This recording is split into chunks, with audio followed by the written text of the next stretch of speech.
Hello, ladies and gentlemen, welcome back. And today is a big day, extraordinary day to say the least, as we are into the grand finals. TFG against D4 Gaming.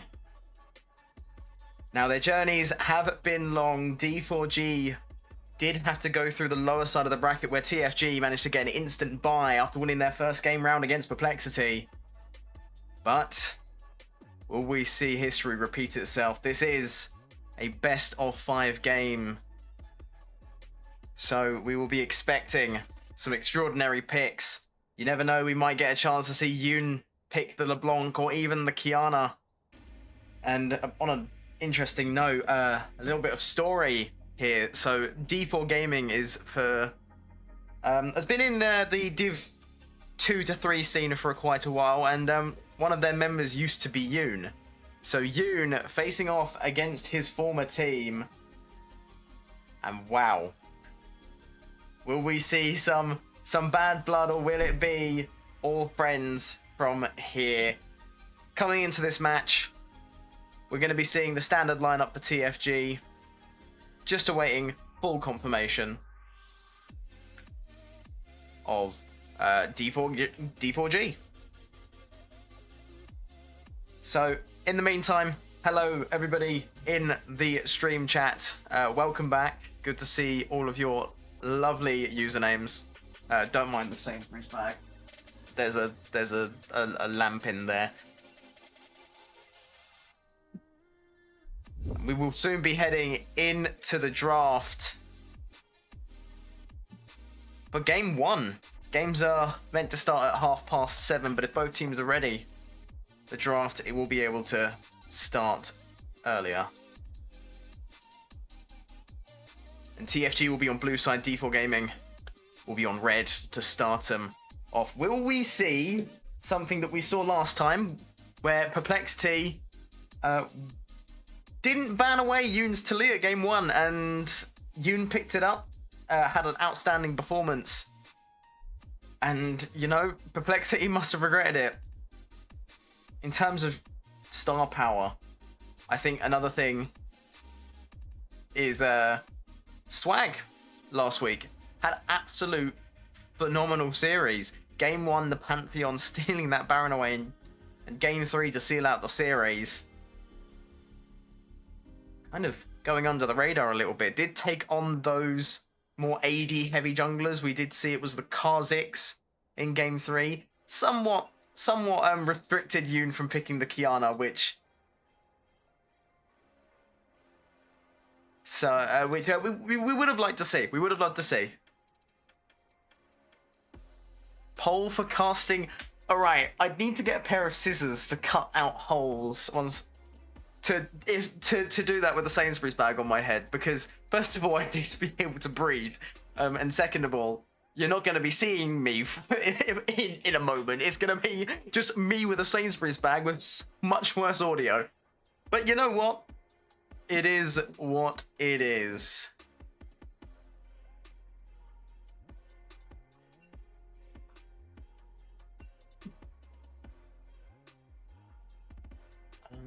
I just need to check something, because I'm getting a message that my cam is pixelating.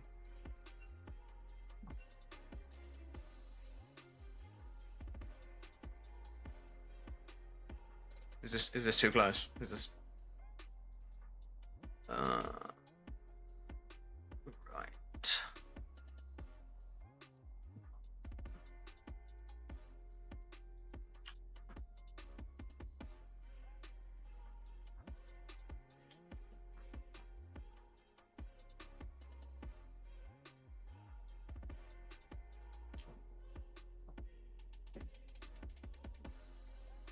Just currently trying to sort out any potential internet issues that could be happening.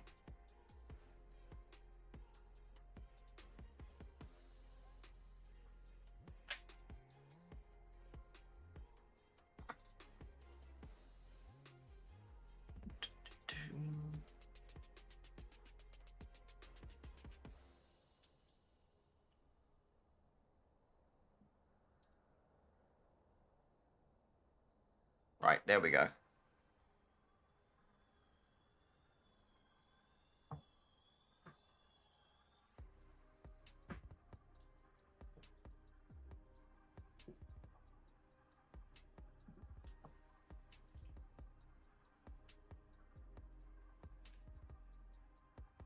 So we're currently just waiting on the D4G members to be ready to go into this game.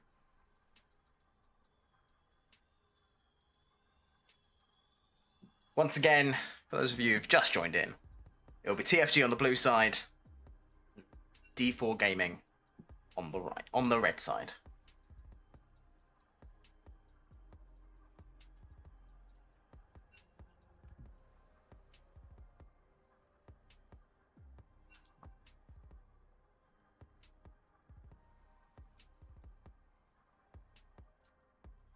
And while we have this bit of downtime, what champs are you guys looking to hopefully see picked here? I know that there is going to be some want for the Ornn support for Versman, and it will be potentially be the worst show. And if you ask me, I'd pay to see that. Ornn on the support. We did see the Trundle come out last week, so I would not put it past him. In terms of Yoon, obviously we have to see the Kiana at some point. It's gonna happen, and it has to happen.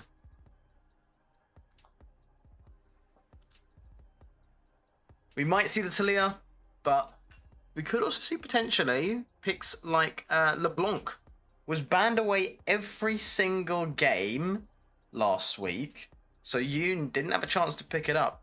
Alongside Pike and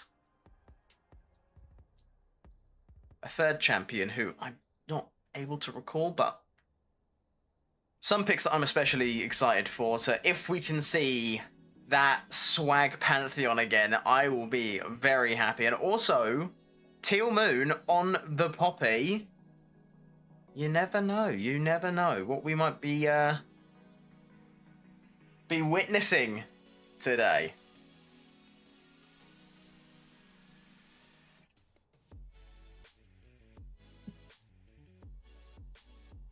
Right, so just a minor delay before going into draft here. Enjoy the music, enjoy the atmosphere. It's TFG against D4 Gaming.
All right, ladies and gentlemen, we are back into the draft. Nearly going to be the first ban, as Rengar will be the immediate response. They're denying that away from Swag. We saw plenty of AD junglers last week, but that will not be one of them, as Udyr lined up as the second ban here, looking to take away that jungle pull.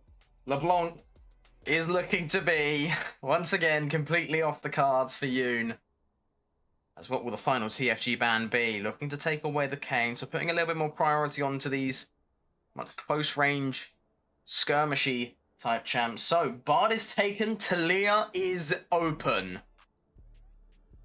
Same thing that Perplexity did in the upper bracket playoffs last time. Will they try and punish it? Looks like it's going to be the Mundo locked in here. So leaving the Talia, they potentially want to wait and see the theme that D4 Gaming are wanting to pick, and it's Mundo locked in. Now there's still picks like Pantheon, Yunara, Rumble, something like Kai'Sa even. Those are all open. It'll be a Trundle hover. Little swap to the Viego. I've been seeing a much higher prevalence of Viego mid recently, so there's always the option of that. Or is that a Versman reference? We Trundle locked in. No references here, just pure unadulterated gaming. As the Trundle's locked in. Go almost anywhere. And Corki being eyed up as the second pick here. A lot of flex potential in those first two picks for D4G. So TFG, what's your response now? And Yoon has decided, it seems. Is it Talia time? Yes, it is. Manages to get the signature Talia. We saw it last week. It was absolutely devastating. And are we going to see the Poppy as well? We do.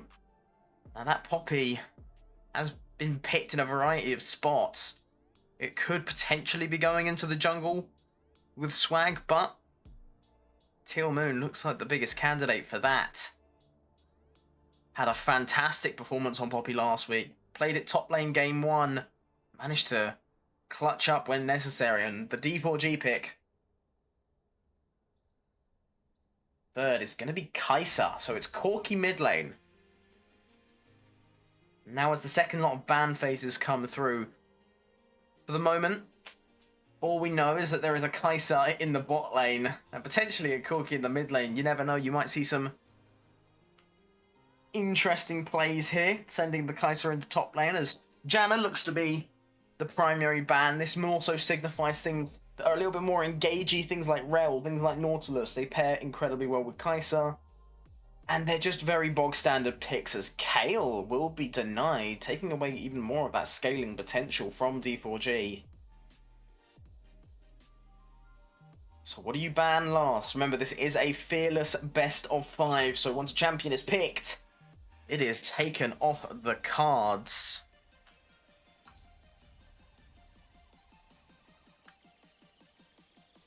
As it's going to be Jinx taken away, and Nautilus will be the final denial ban.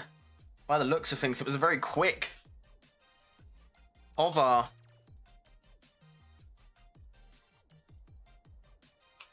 It looks like Leona will just be the pick here. You don't really have a lot of engagers left.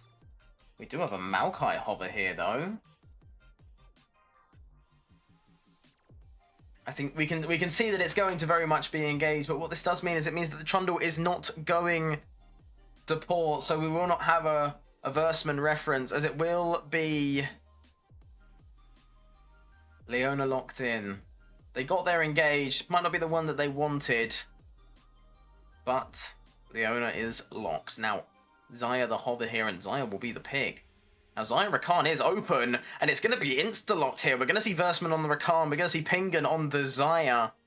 Once again, one of these safer picks, as it's going to be a Cho'Gath hovered, which means that if this Cho'Gath is locked, it will most likely be the Trundle in jungle. As there's an Ornhover, so to all of my Verstman fans, there is a risk that they see the Orn and that they want to pick it. They want to go all in on keeping the Kai'Sa and the Corki as the main carries. It's not going to be locked in. Instead, it's going to be Yorick, so there is a chance of the Orn being picked up in another round. And that is gonna be the teams here. Now, we'd be expecting the Poppy to be in top lane. Expecting, of course, being the keyword there.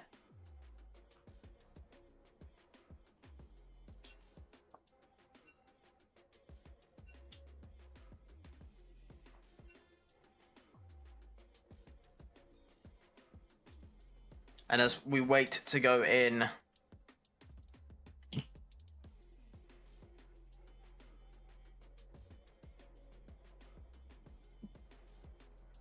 what are your guys' thoughts on the draft? Do you think TFG are going to have a good start to this game? Or do you think D4G will be able to take game one? I think being able to get that Xayah Rakan duo is incredible for Verstman. I think we're going to see a lot of action in bot lane. I think we're going to see a lot of action in top lane, as Tilmoon is going to be in charge of the Poppy, as it's been confirmed. It is Mundo jungle, and it's going to be Trundle jungle as well.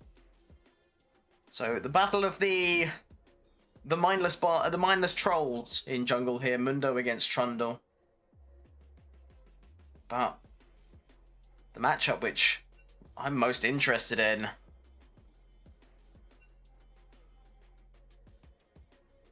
is going to be this mid lane matchup. Yoon has gotten Taliyah once again in a game one situation. Can TFG convert like they did last week? Or do D4G have a response? The Corki is what was locked in.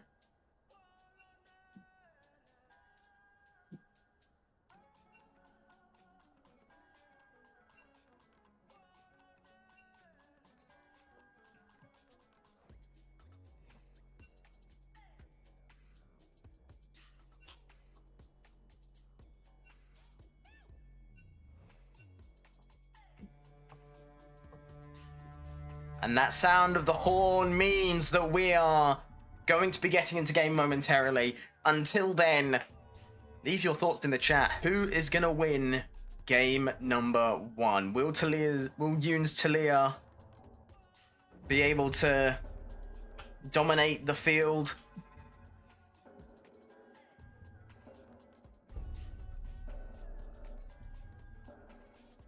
Or can D4G come up with something to battle it out?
And ladies and gentlemen, here we go.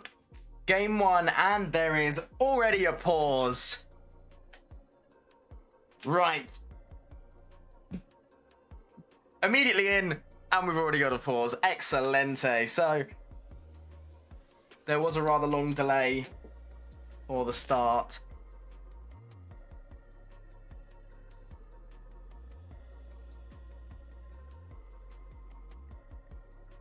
As it seems like we are about ready to go. I don't know who was having the issue, but hell of a way to kill the momentum here in game 1. The mental warfare already coming into effect.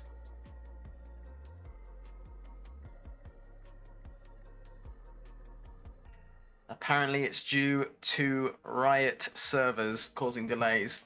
Oh, and okay, we had a moment of unpause and then a moment of pause again. If we look at the...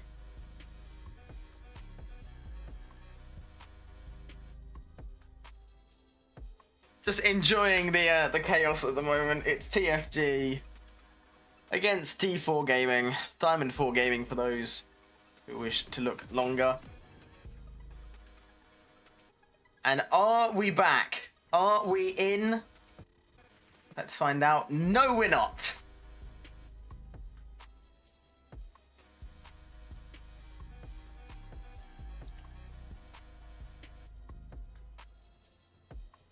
Right. So, ladies and gentlemen, I do apologize for this. Not sure what's happening at this moment in time. As long as it's not like the Fnatic pauses. If anyone remembers those. Remember when Braum was meant to go through the Realm Warp and he just didn't?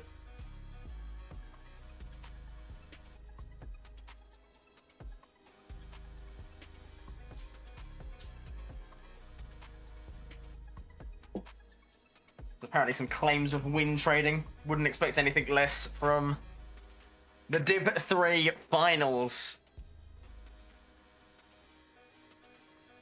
For all of those marbles. One of these teams is going home with the bragging rights of being the Division 3 champions. Cast your votes now. Will it be TFG? Will it be Diamond 4 Gaming?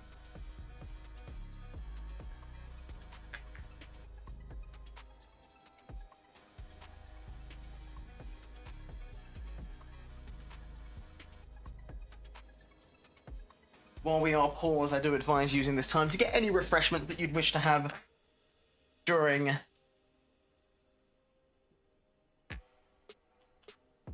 this pause, as there's not like to be any action happening for the moment.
All right, ladies and gentlemen, as we are waiting for the pause to resolve, there's apparently extended tech issues going on. Not sure of the origin or who is causing the problems, but it looks like we might be back in. Yes, we are. We are back in. We're just getting reset here in terms of the stream delay. Obviously, with the stream delay, does cause some potential issues, as the game is back.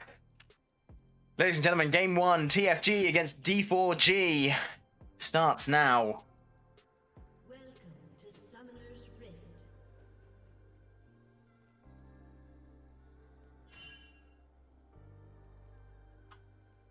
We will see Minion spawn.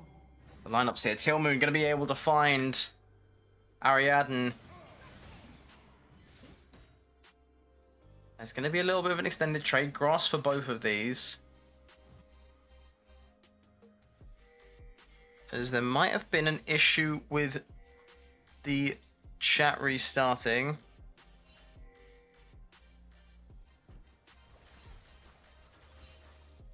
Minions have spawned.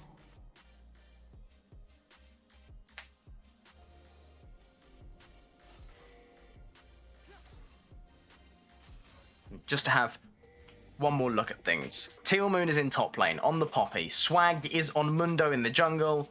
Yoon on that Talia.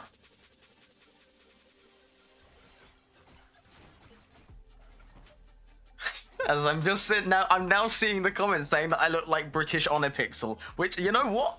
Respect. Good little reference there. Start trying to find the League of Legends equivalent of a knife. As we do see bot lane here, I broke a leg on Kai'Sa, Pinged on the Xayah, Versman on that Rakan, and Helios on Leona.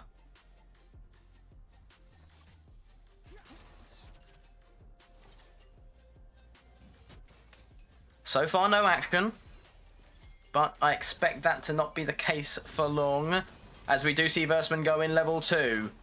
Helios and I broke a leg not going to quite be able to reach there. Ariadne going to be going in on to Teal Moon. No idea if I'm saying that name correctly.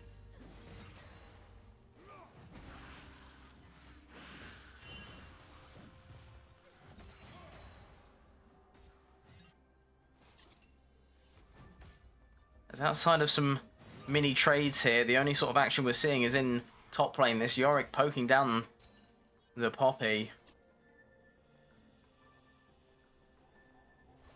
And a Raiden will be so far an advantage, but Yoon going to be dropping low here. Going to have to flash away from the Corki. It's going to be flashed into the turret, and it's going to be first one over to Chris Paul. And just like Sunday dinner, it came and went in 2 flashes. Yoon going to have to TP back into mid, as it is not a good start for the signature Talia pick. Now, credit where credit be due. Corki does obviously have a better time earlier on with just basic abilities and the scalings. He is a little bit stronger. Teal Moon going to be taking a little bit of an extended trade against a Raiden. Will fall lower as flashes for the Buckler. But Trundle is here. Lei Feng looking like they might want to try and take down this Yordle in top. As Teal Moon is going to be under some immense pressure here. Free caster minions is your time. He survived one dive last week. Can he survive another? Is it just going to be a friendly hello, goodbye? Yorick flashes away from the moving rock there, as it's going to just be an absolute nothing burger of a dive. Yoon able to peel for the Poppy and just getting Yorick's flash and having a lovely rest of your day. Chris Paul. Quite close, but not close enough to be caught out by the shifting stones of Yoon, who is currently down a level. I mean, looking at the gold, you see the Corki much further ahead at the moment with the addition of that kill. But TPs have been exchanged. Yorick is back in lane. Poppy likewise. And we're going to probably be seeing the level 6s come along very soon here. Level 5s on the top and mid laners. level 4s elsewhere, except for Swag, who has almost got that maximum dosage. And as the name implies, is running Corporate Mundo, so an unadulterated amount of swag. Chris Paul is here, no flash. Will he look to try and Valkyrie over the wall in that Corgi helicopter? Does find the back off. The biplane is bygone. There's a lot of posturing going on below here. Helios is here, but Lei Feng is going to be there as well. Stun up onto Swag. The Mundo falls low. Has to flash over the wall. It's going to be a flash follow from the Trundle. It's the Q, the bite from the Beast that takes down the Mundo. And it's 2 kills to nothing. On the side of T4G. They get away with double murder. On nothing but a community service charge. Pingan now going to be looking to root up. I broke a leg. This is the only sort of place where you have a little bit of advantage here, is in the bot lane. Versman hovering slightly further away, expecting Helios to try and go in, trying to get the Xayah up to level 6 as quickly as possible. The sooner that Xayah has that further storm available, the easier life is going to be. Teal Moon, a Raiden. Going to be having a little small trade here. The Ghouls will be doing most of the work as Yorick tends to the wave. It's now shoving in. The Maiden will be called. The Eulogy of the Isles has summoned the Maiden. At the cost of mana. Yorick's going to have to be careful. As Teal Moon will just try and collect up as much of this wave as he possibly can. Yorick takes a reset. Drake is up. It's an Ocean Drake to begin. As Chris Paul gets knocked back by the stone. No level 6s on the bot laners just yet. Pingan, though, has just gotten that Feather Storm on the last wave. So it's level 6s all round. Versman lagging a little bit behind. And one of the advantages of having Xayah Rakan is that accelerated back. One person starts it up, and as long as the other person gets in before it ends. But it looks like I broke a leg. The Kaiser are going to be looking to try and stop the back with the Void Seeker. It will go through, but Yoon here in a spot of trouble here. The pillar comes through, subjugate as well, as the Trundle damage knocks away Yoon. That'll be Feats of Warfare claimed. And Swag, trying to get a Constellation prize, will not be able to get an end-of-year bonus. And he will just have to walk away.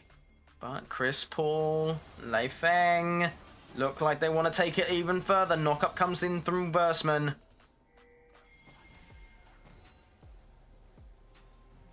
As the grubs are on the mind of the Diamond 4 gamers.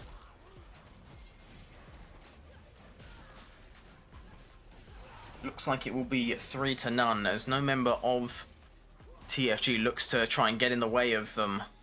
But a lane swap will come through. Teal Moon is moved into bot as Pingan is moved into top. Now the reason you would do this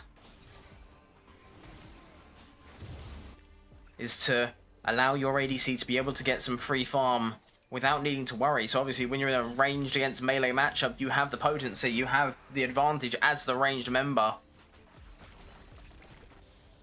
But you need to be careful because your opponent's a Yorick. And Raiden is going to make that very clear to Pingan. Swag, eyes up the blue buff, will be able to take it, and now the Trundle falls low. Lei Feng going to be taken low as it's shut down on to Yoon. Knockout onto the Leona as well. There is no quickness available to try and hold them down. There's no CC left, but it's going to be the Poppy knocking them into the wall, and it's double kill for Yoon. And 2 quick kills.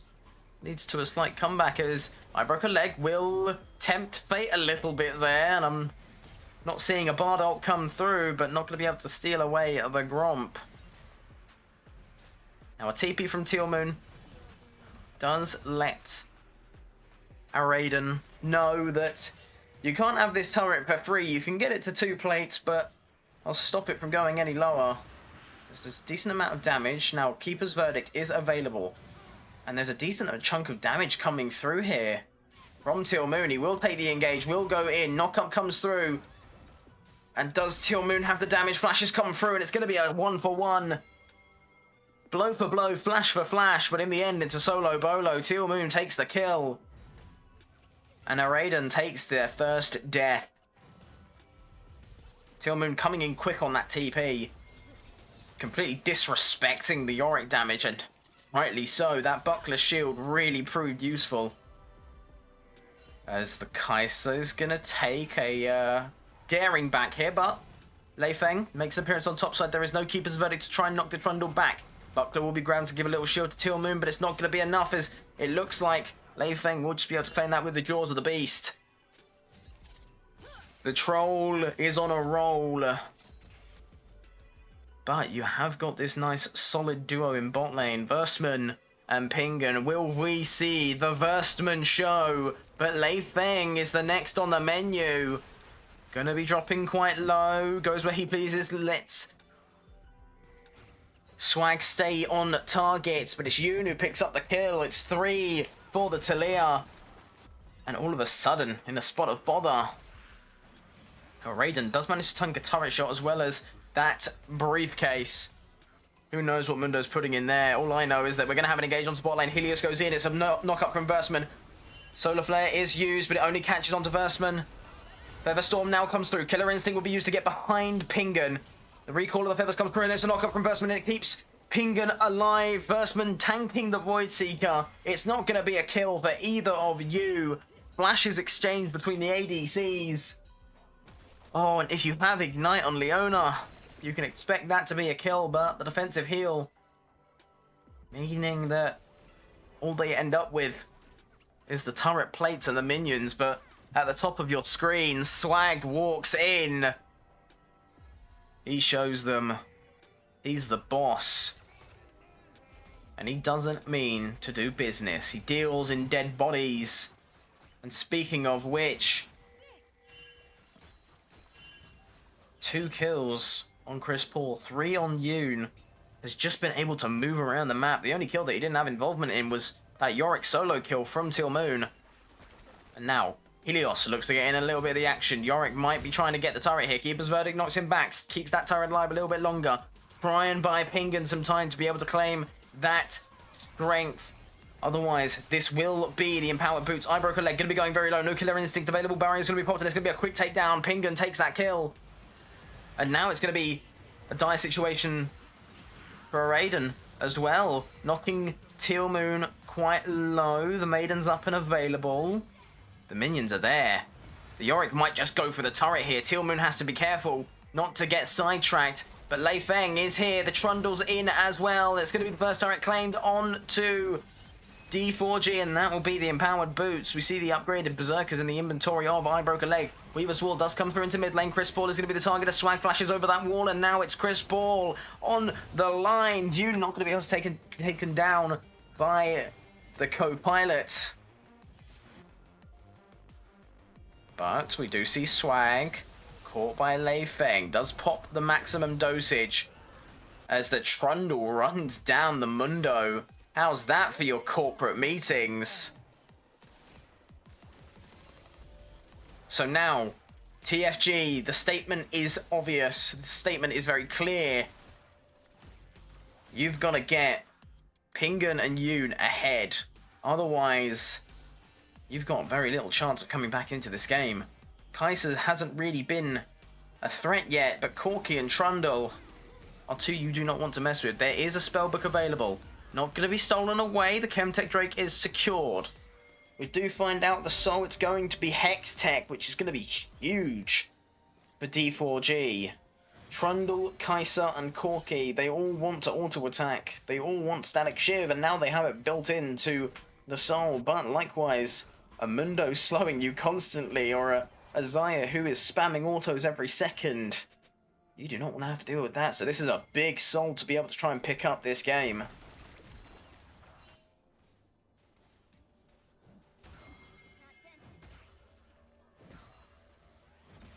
As now we'll most likely see our Raiden just sort of moving between lanes, picking off each turret. How does TFG respond to this? We can see the members of D4G moving around that top side, looking to try and claim this Herald that will be spawning in 5 seconds. Swag is also here. Pingan steps forward. I Broke a Leg. Gonna have to back off. Talia now with the Archangel Staff. That fully stacked tier means that Yoon is going to be able to throw every last bit of damage. Teal'c TP's into bot lane, but the Trundle is in the mix. They have to be careful here. There's a collapse coming through. Voidseeker brings it through, but it's going to be Helios knocked up. Helios taken down. Penguin claims that first kill, and Leif Bang going to be dropped low as well. Eyebroker Legs is going to be chased down by Swag. The Mundo is here. He goes where he pleases. Killer Instinct goes over the wall, but it is calm from the quickness and a knock up from Versman. Chris Paul now on the back foot, having to back away. Raiden moved up, not able to quite get to the fight in time, and it's a very clean 2 kills for TFG as they look to claim this Herald. You now might be in a spot of trouble. Has to flash away from the Yorick as Versman's here to back up his mid laner. Featherstorm comes through. Recall's going to be dodged by the flash, but it's an Ignite going on, and it's going to be Yoon picking up the kill onto Chris Paul. Solar Flare to distract as Pingun in a spot of trouble, knocked very low, and Yorick claims that kill. Helios has come back into the mix as Eyebroker Leg picks up a second onto Swag. It's a 2 versus 3. You not quite able to connect those stones. Worstman has to be slightly wary. He's low on mana.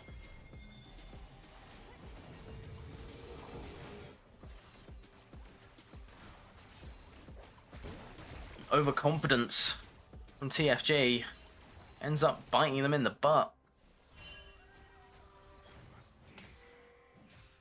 Raiden does get back into the mixer and was able to really be the difference in that fight. Now, what we've just seen is that both teams have win conditions in the fights. Both teams can very much win with a single click of the ultimate buttons. It's just who uses their hands better. And crucially, Pinkin was able to get a little bit more accelerated ahead of I Broke a Leg with picking up 2 kills on top over the Kai'Sa.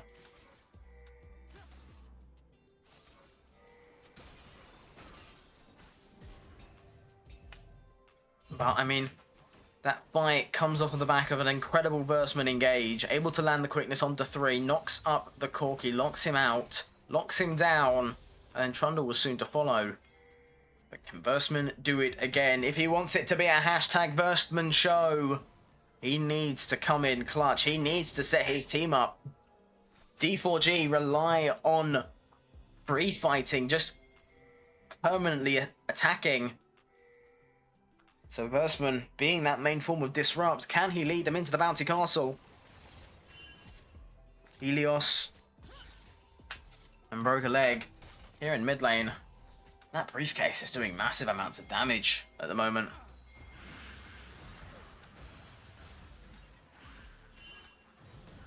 As the Yorick does begin to run into top lane, it's starting to get a little bit dicey. Shattering Strike does go through.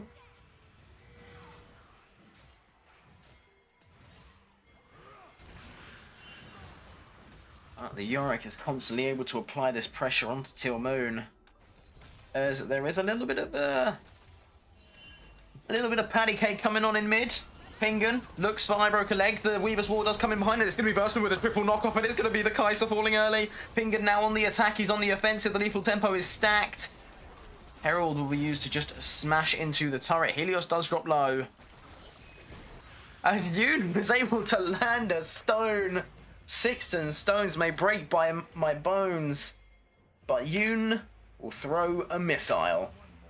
That's 1 more over to the Talia. And a death for Helios, as this will be the Hextech Drake picked up for TFG. And like I said before, Versman is the man you need to really pick up these engages, and he landed it onto 3.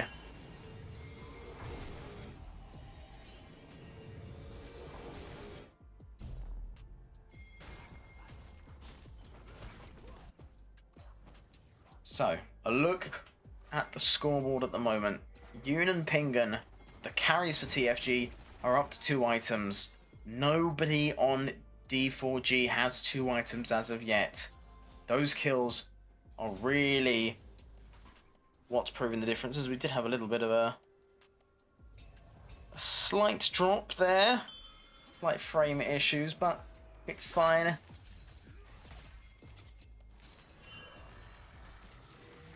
Not quite an NA stream just yet.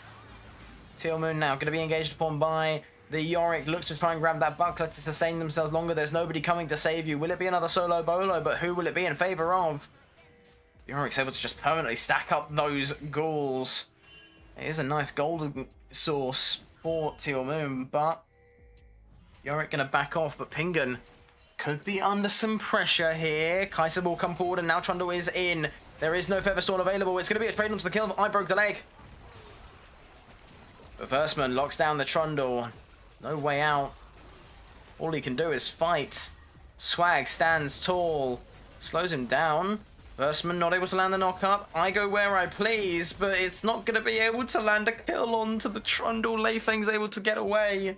So it just ends up being a 1-for-1. ADC for ADC. Pingun does well to be able to get that kill on to the Kai'Sa, but and healing on the Trundle does prove to be a little bit too much.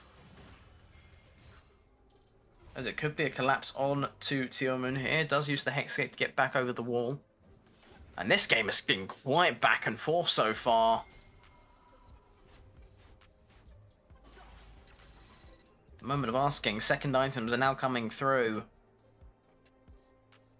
3 Triforces for the side of D4G, but Teal Moon does take an engage on to Aradami.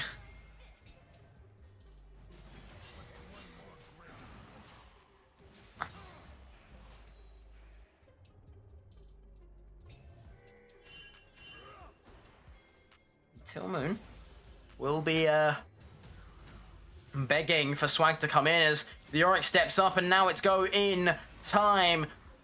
Age going to be able to catch out Swag, but he goes where he pleases, and now it's going to be an extended trade. Teal Moon does have flash, does have the keeper's verdict. It's going to be a lockdown. Teal Moon falls low. Can he get the trade kill? The Maiden's still fighting, but it's not going to be enough.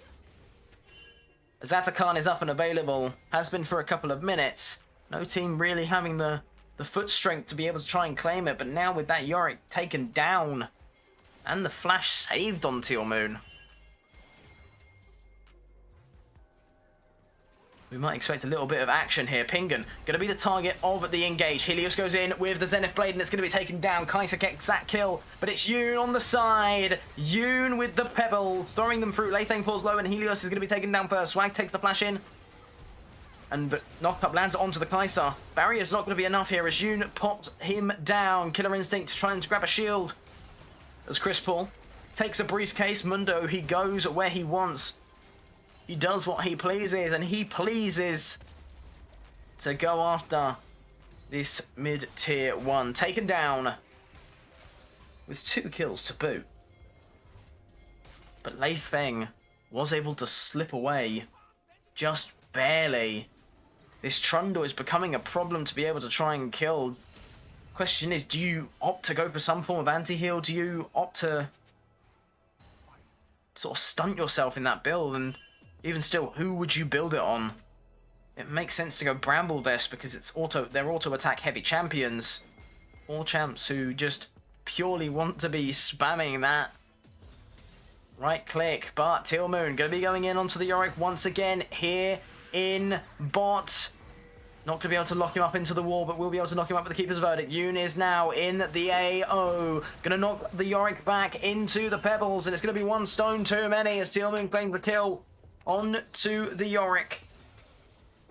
And now TFG, they've cracked the code. Welcome to the show. What's the response?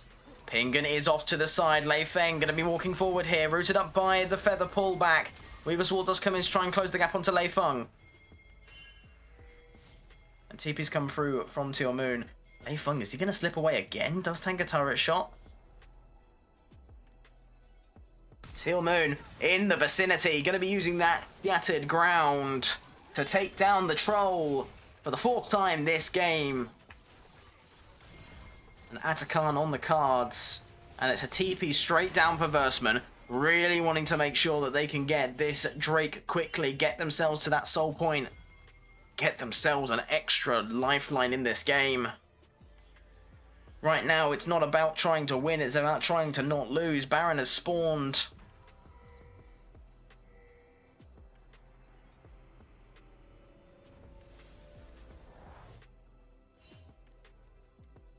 So where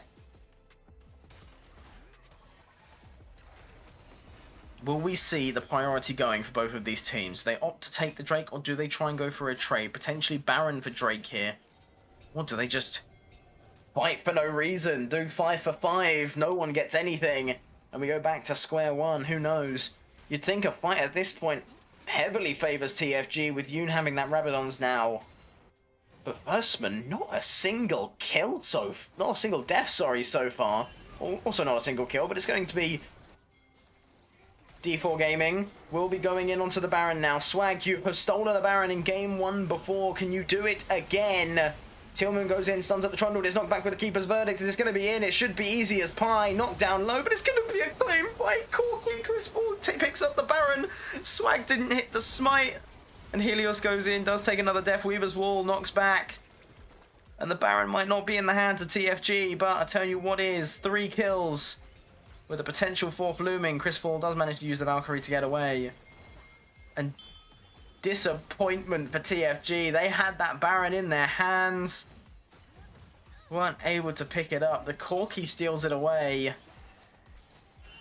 As Versman teasing the Trundle here, will be taking the engage from the back off of Teal Moon.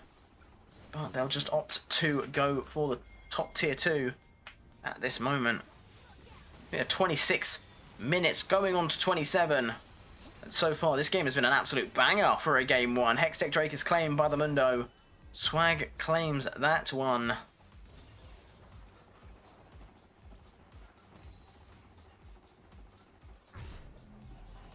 And if we are learning anything, it's that the past does predict the future, as Yoon. Leo was left open.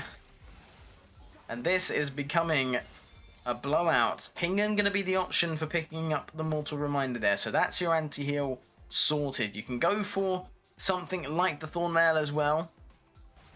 But at this point, you've got slightly better options in terms of pure stats.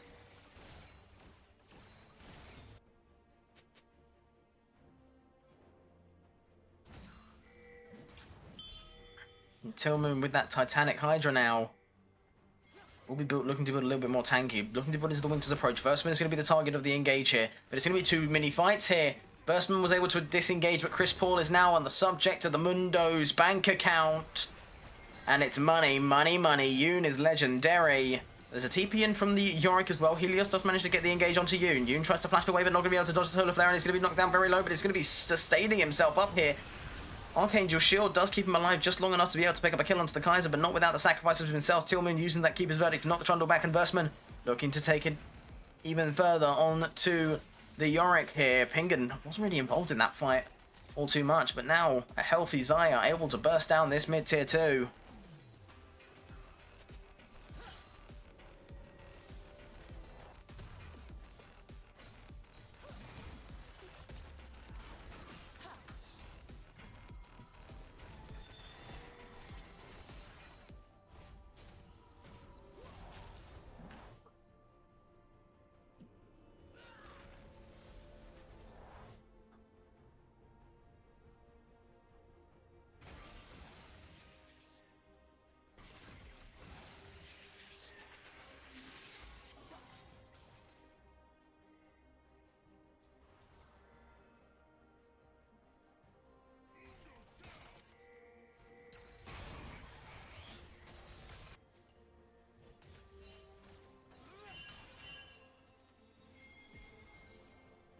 So TFG up 11 kills. Up about 6k in gold. Tillman going to be the target of an engage from Lei Feng. No Keeper's Verdict used just yet. Will it be charged up by Tillman? Well, it seems like they're hopefully just comfortable tanking that damage. It's going to be the Kaiser who's going to be the next target. With that, he does have the Verdant Barrier to build into the Banshees. Versman going to pop that with the Q. Is this the quickness that comes through? Solar Flare going to be missed. It's a Weaver's Wall to try and cut the team in half. Chris Paul caught on the opposite side. As now the Leona goes in. Helios No solar flare available. Knock up onto the Trundle, and he's going to be the first forwards now. The Feather Storm comes in through Boca Leg on the back. Not going to be able to try and claim a kill as it's Teal Moon looking to try and pick up a kill of his own. Helios takes the Zenith Blade in. Teal Moon not locked up just yet as it's going to be a knock up on to the Yorick. Falling low, falling ever so slightly down. It's a 4 for nothing. 4 for 1. Yoon did fall right early on. We'll use the TP to come back in.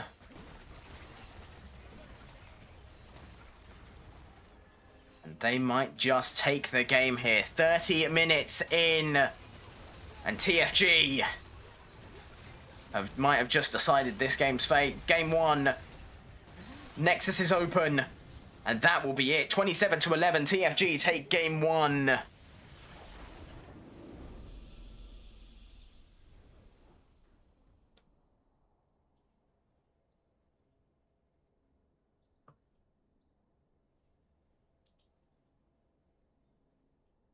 And I mean, what a game it was.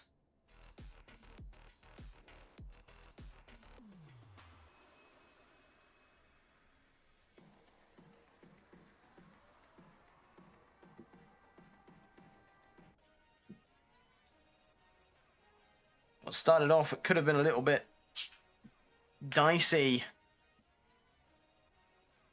Ended up quite satisfying.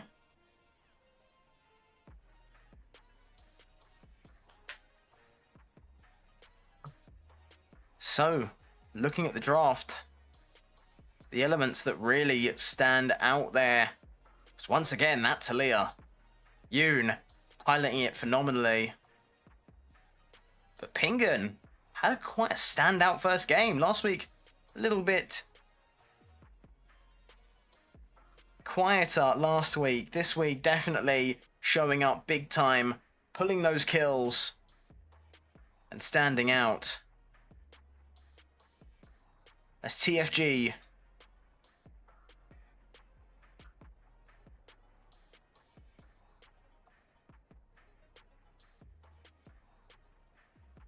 go up onto 0 in the series.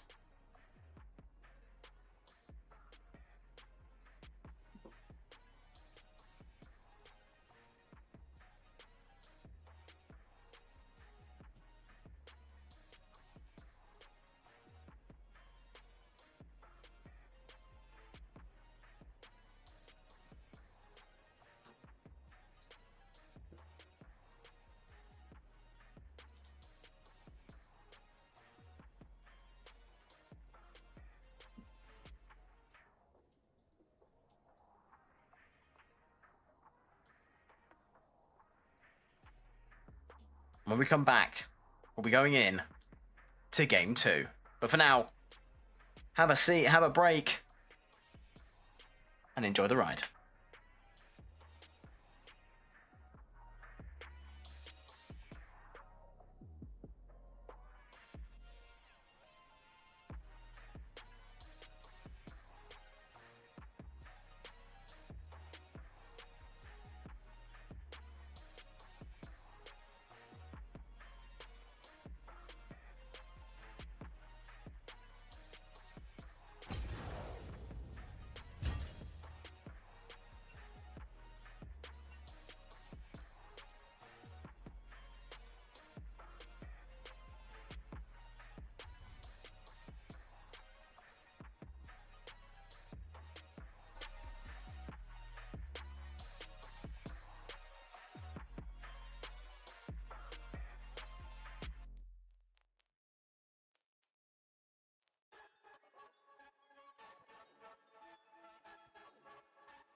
All right, ladies and gentlemen, we're coming back into draft, and it's looking like it's going to be a mimic of bans from game one.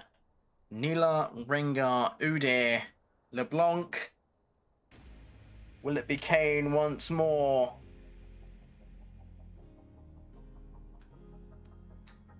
Caitlyn lined up here as the next ban.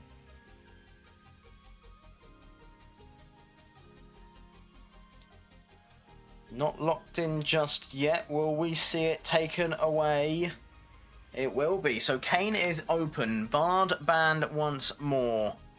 Identical bans for D4 Gaming, who did choose the red side. TFG are still on blue. It's a first pick. What champs are open? You have got the Kiana. If you do want to first pick it, Pantheon open as well.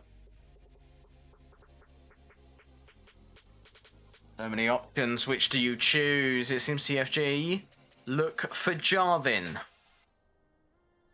Most likely for the hands of Swag, but unfortunately that means we are unlikely to have the Kiana in mid lane. Now, what it does open the opportunity for is an Ornn.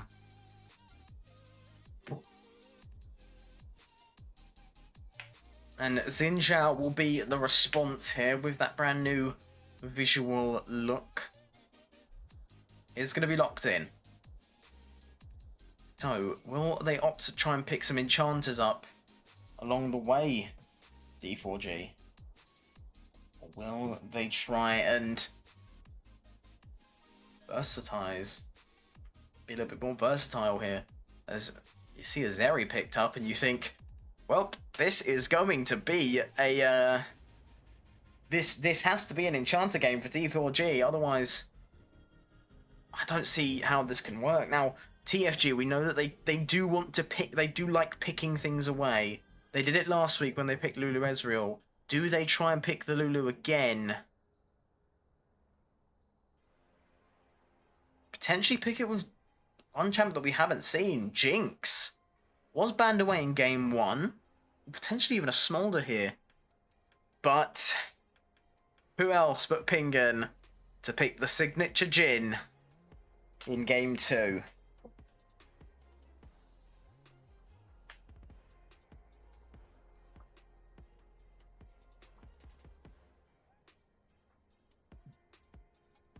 The third pick, as the clock is ticking down.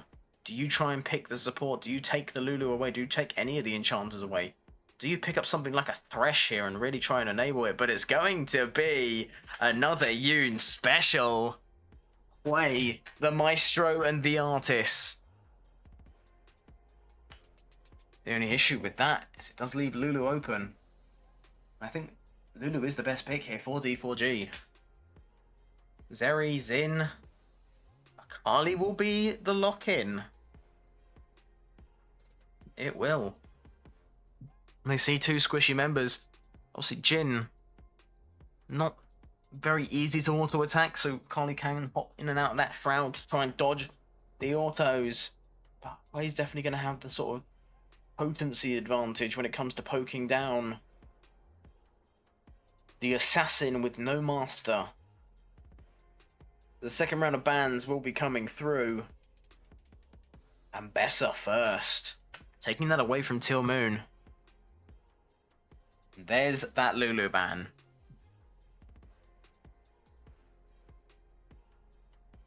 The TFG, they do see it. They did see it as a potential pick there. Do they opt to ban another enchanter, or do they go a little bit safer? I think you sort of have to ban enchanters when you see a Zeri Xin. Janna will be taken off as well. They're really not wanting that Janna to be in play. But does that mean that we will see a Rel potentially? Usually when you see a Janna ban, it's indicating a Rel. Braum last to be banned here, which I think is a spectacular ban there. You need, you know, to resist this Jhin, this sway poke. What's the best way to do it? Grab a door, put it in front of them. The R4 pick for D4G. Do they give counter pick to top lane? Or do they give counter pick to support? It's going to be a Nautilus locked in. And that most likely means that this will not have an enchanter. So now, what does your focus turn to if you are D4G? Where does your attention draw to? It looks like it's going to be Rel locked in response for Versman. The Magnet Storm can prove lethal. And I mean, I'm not being funny. Ornn's open. You could try and bait them into thinking that the Ornn's going top, but what would you pick in bot? Go Ornn and Cho'Gath. Nothing interesting like that going to happen just yet, as it's going to be Rel locked in, most likely going into the bot lane. Into the hands of Versman, who had a phenomenal game. First game, no deaths. As do we see a signature here? Two absolute die-hard champions. It's changed over to the Rek'Sai. We know how much Teal'c likes a Diana, but it's not going to be locked in. Rek'Sai is the pick. Most likely going into the hands of Teal'c, but there is a chance. Could be the Jarvan in top, so D4G are going to have to lock in a top laner, knowing that there's the risk that this could potentially be a Jarvan or a Rek'Sai in top. Now, the gameplay overall isn't too dissimilar, but sort of that just unease makes life a little bit more tricky. The last pick is going to be the Gragas, so it's going to be no Enchanter Xin, no Enchanter Zeri, with some very good engage and pick potential with that Akali, Gragas, and Nautilus. Now, my one issue for TFG is, what's their front line going to do in this game? But as we wait to go in, I advise, once again, making sure your refreshments are refilled. Currently just having some technical issues here. Pingun has had to restart their PC.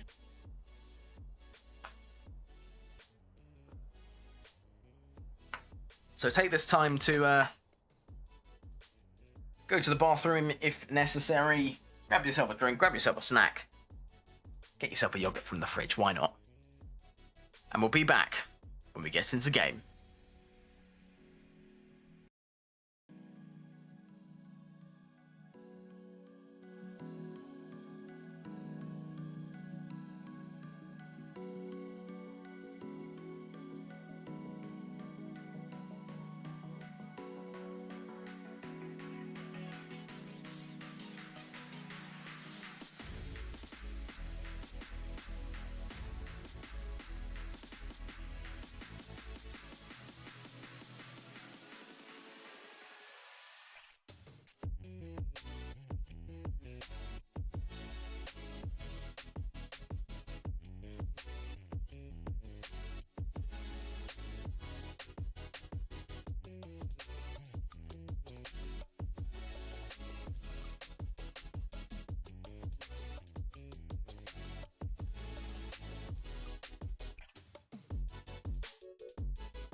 So, ladies and gentlemen, we are now loading into game. Yes, it's me, British Onopixel, back with you. T1 and CR casting these games from the TFG Twitch channel. Just a reminder of the lineups. It's going to be Rek'Sai into Gragas in top lane, Jarvan into Xin Zhao, Hui into Akali, Jhin into Zeri, and Rel into Nautilus.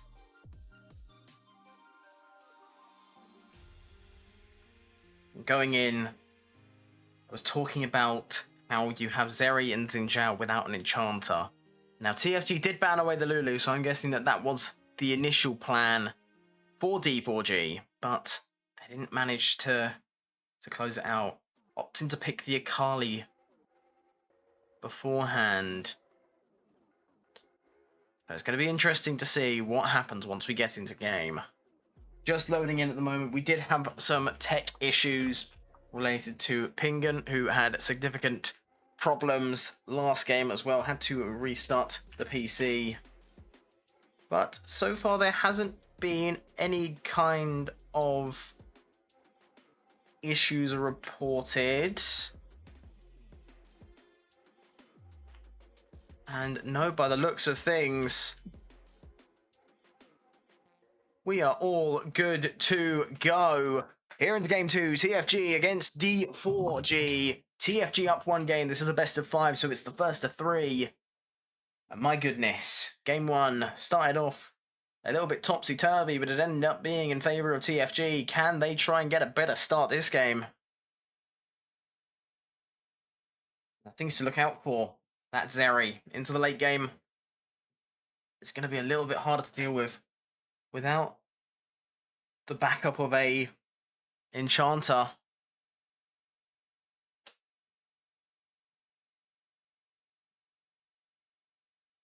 Zeri's going to have a little bit of a tougher time here. Now, could be an invade coming through here. Swag not on the right side, but it's just going to be a ward placed down.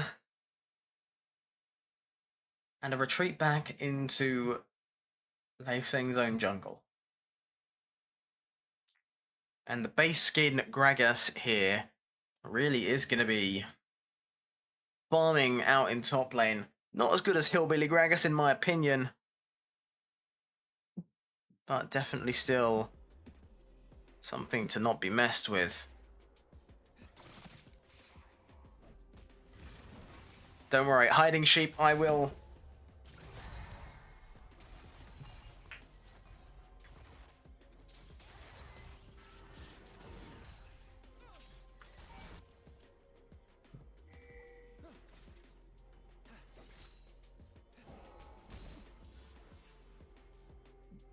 Alright, so far coming into this game,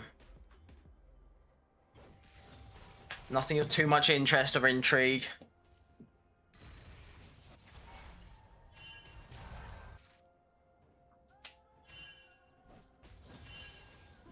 And who will be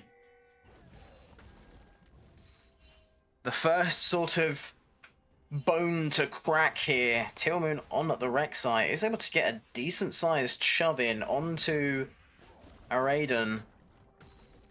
Was a little bit on the back foot in game 1 until a solo bolo really helped Tillmoon along.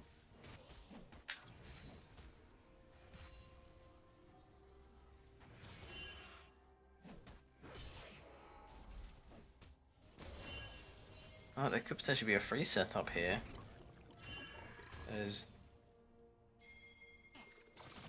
And sort of glued to top lane here is you can sort of smell some action coming. Tillmoon going to be taking a little bit of an extended trade there against Araden. Might look for a knock up, and this could mean disaster. You let this Rek'Sai get an inch, and she will take you till to the grave. It's knocked very low. The Gragas in a potential spot of bother here. Tillmoon has had some decent practice on the Rek'Sai. So it's brilliant to see it come out here. Has just been having a lot of sort of increase in priority at the moment, Rek'Sai.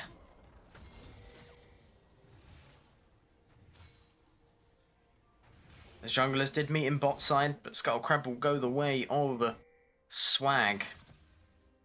And I mean, the only sort of mistake you can pin Swag to was the Baron miss last game. And we just sort of, we'll chalk that up to giving them a chance in game one. Helios now going to be looking for the engage. Takes it in on to Pingun as I Broke a Leg does follow through. Carley eyeing up the prospect of diving Yoon. Lei Feng will be the one to pull the trigger. Wind becomes lightning, comes on through. He does take the following charge flash onto Yoon. It's going to be first blood once again for D4G. Now, Nautilus, you can smell that he wants to go in for an engage here. You can smell the hook. It will go wide. And now bot lane sort of recenters.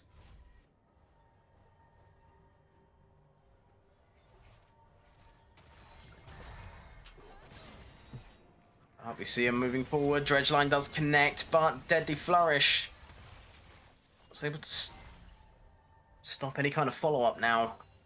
Pingun, not going to be the strongest champ early, more so relying on the damage that that 4-shot deals. Needs to be careful here, because there's going to be a Dredgeline coming through here. Follow-up from the Zeri. The moment you're just trying to not fall behind, keep your head above the water. The longer you can do that, the more damage this Jhin will be dealing to this Zeri, to this Xin. And depending on builds, Akali might also be in trouble as well. Is it going to be a stun onto Zeri? Root follows through from the Deadly Flourish, but Burstman going to be moving back as... Will we see another episode of the Burst Show? To everybody listening, if you hit hashtag Burst Show, he'd be very happy. So far, 1 kill across both teams. It is in the hands of Lei Feng. TPs will be used. Teal Moon does manage to go in there. Very nicely timed E to dodge that sitting cast. It's the Kragus dropped very low, immediately back from the reset. Oh, and Teal Moon is absolutely shattering the ankles of the Gragas. Goes in once again with the tunnel, with the burrow. Goes in even further. As the ult comes through, it's going to be the absolute Void Rush. And a kill over to Teal Moon. Just decides that the Gragas needs to fall now. And it's a decisive blow to the Gragas. You hate to see it. It's the base skin Gragas, his best skin.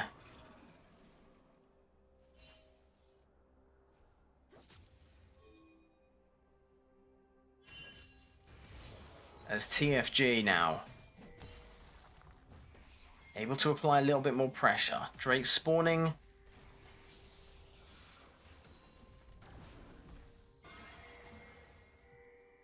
Herald spawning in a minute's time. First Drake was picked up by Lei Feng rather early on.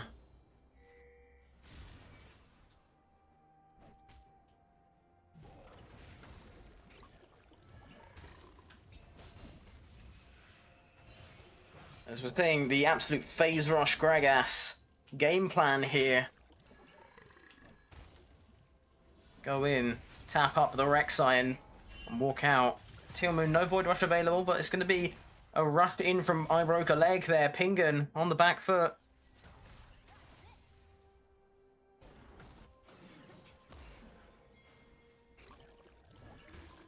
As you must think that there's going to be a lightning burst here from I Broke a Leg. Pingun going to be dropped very low. It's a solo kill for the Zeri.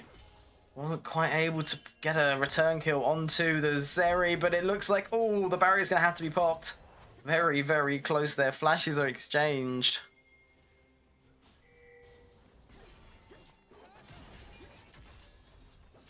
As Versman hunts down Chris Paul. Swag is here to trade. The flag and drag won't connect, and neither will the Q stun from Rel, so just a little bit more of a show of strength rather than an actual representation of strength. Teal Moon now is going to be under a little bit of threat. The Grubs are the target. And Lei Feng will take them uncontested.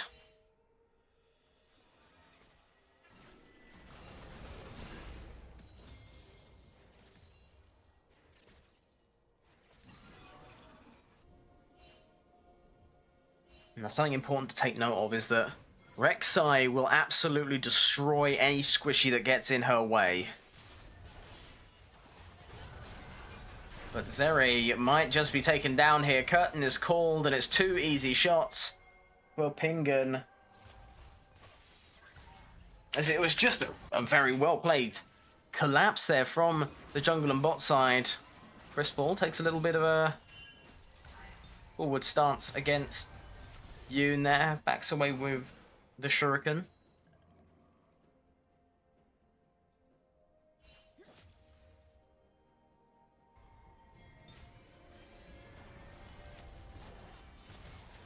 As Helios finds Pingun, but is it going to be all in vain as he is dropped to low, half health. Reload comes through from Pingun. He'll be used by the Nautilus as he looks to take a re-engage. Lightning Crash is going to be popped by the Zeri, but there's nothing to keep Versman alive. Xin Zhao is now on the way in. I Broke a Leg manages to land the zap, and it's going to be a little bit of a run for Pingun. The 4-shot gives him the movement speed to be able to escape, but it's going to be a 1 for nothing. Helios steps forward, almost dies. But with the help of I Broke a Leg, able to pick up a kill onto Versman. This might just be the hashtag Verst show. As that's Versman's first death of the series so far. We have played a total of 40 minutes of League of Legends, and 1 death in that time is rather spectacular. And it seems the sort of highlight for D4G will be this Zeri. I Broke a Leg up 2 kills. Will most likely be the Yuntal pickup here. Ooh, was Chris Paul. Does get caught by Yoon's claw. But Helios and Versman in the area. Tillmoon has managed to pull this wave over to his side, so that could lead into a little bit of a potential engage on to the Gragas. There it comes. Oh, it's going to be knocked away by the body slam. Very well timed by Raiden me.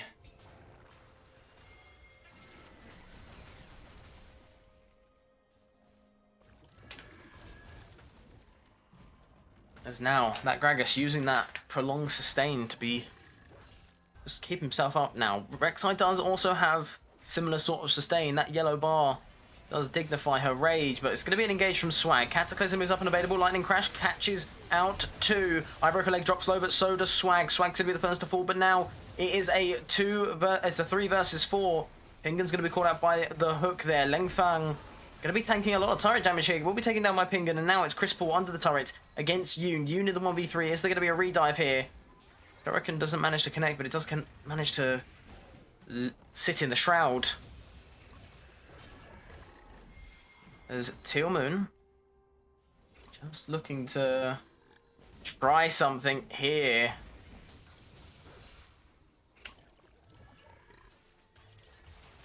You can just smell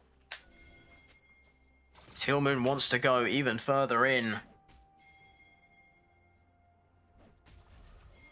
Engage comes in, body slam cancels it, but there's a Jarvan waiting behind the corner. Knock up from Tillmoon, and now it's going to be an all-in from Versman. Locks down the Gragas, and it's going to be an easy kill. Tillmoon picks up another in top lane. Yoon and I Broke a Leg going to be trading a little bit blow for blow here. Tillmoon not going to be able to proc that Demolish, unfortunately. But all the while, in the Drake pit, Lei Feng has been taking this Drake. Tfg don't even realise it. Swag's just opting to clear the Raptors. Ward does manage to see.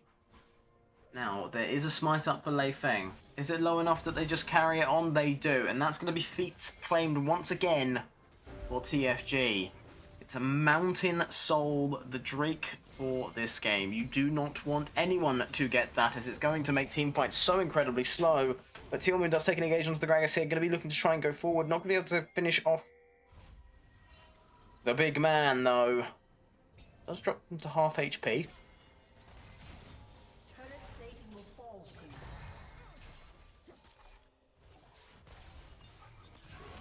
As Chris Paul does try and go in on to Pingun. Misses the Shuriken. Dredgeline going to be used defensively to help Helios escape. And now Tillmoon eyeing up the potential for a dive here. Goes onto the other side. Just Might be trying to proc the demolish at the end of the day. Wants that turret plate gold. And will there be a fight here? Explosive cast will be used as Tillmoon goes in. Void Rush comes through. Tillmoon claims the first kill onto the Gragas. As now Helios is in a spot of trouble. Wind becomes lightning, comes in as the Magnet Storm drags both of them in. Cataclysm locks them in. Crescent Guard used by Xin Zhao. Not going to be able to deny any damage, just sort of knocking away the rail. So it's one more stun and one more flag and drag. A flash from Tillmoon, a knock up and a kill. And meanwhile, in bot lane, I broke a leg. The Zeri was able to kill Yoon, able to close that gap. Flash is used by Yoon, but not by I broke a leg. So potentially from the bush there. And Pingun does need to be a little bit careful here. Hang on a second. That's an Akali with one item and some upgraded Sork boots. If there's one thing I know about Akali, it's that she thrives when she sees ADCs. I broke a leg, able to pick up that third kill there. But Rek'Sai does trade it for a top tier 1 as well. So we are back to a sort of an even state.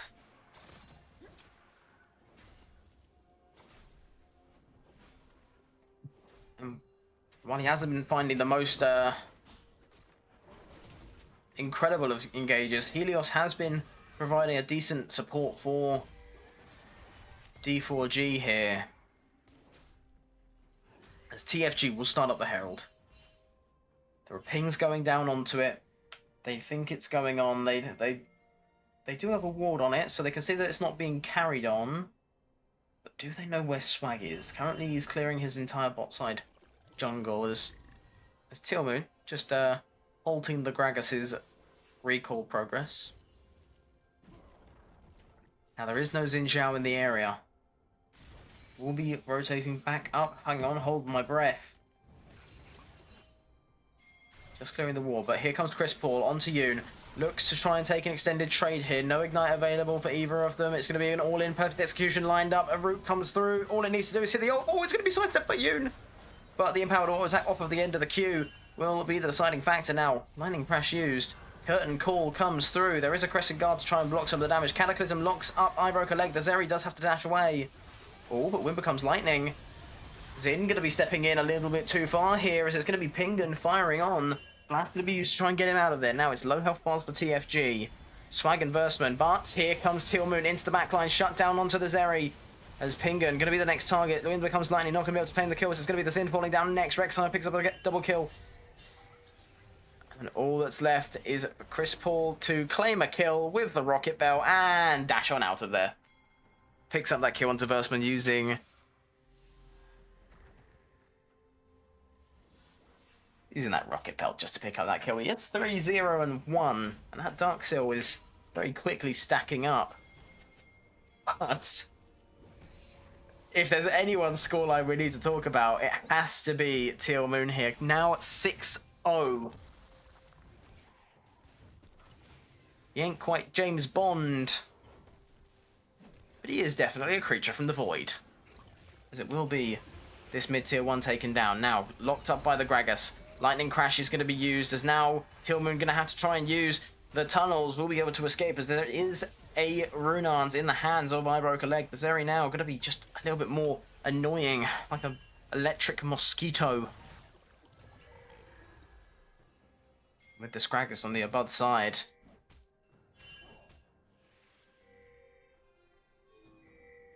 Gonna be a little bit dicey in regards to this next Drake fight. Herald is up and available, and Atakan is going to be spawning in bot. So what will the game plan be for these two sides?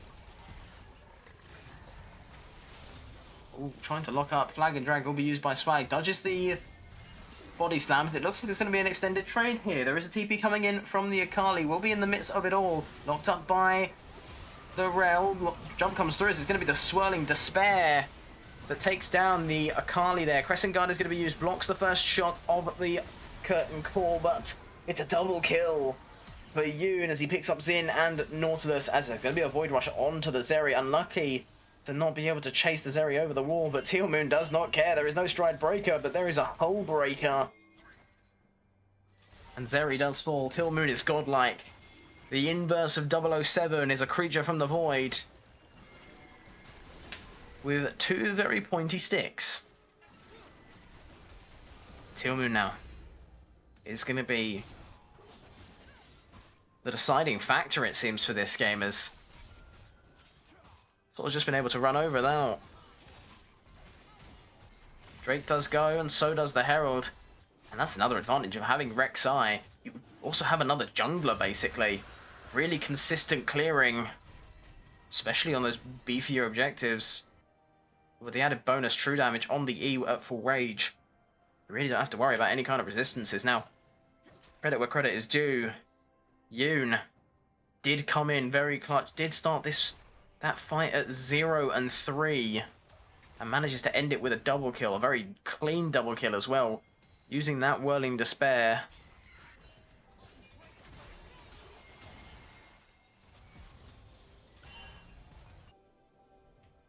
Akali gets locked up and taken down by Swag, and then it's murder, she wrote. But now, Atakan's up. Bot side is its chosen region.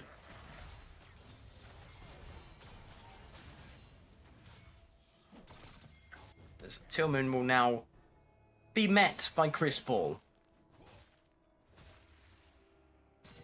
And D4G are in a spot of bother. If they lose this game, they would have to reverse sweep TFG. So they can either come back here, even the playing field, or TFG take game 2. If you're a TFG fan, you want this locked down as quick as possible. But if you're rooting for D4G, oh, you might just be looking for a miracle.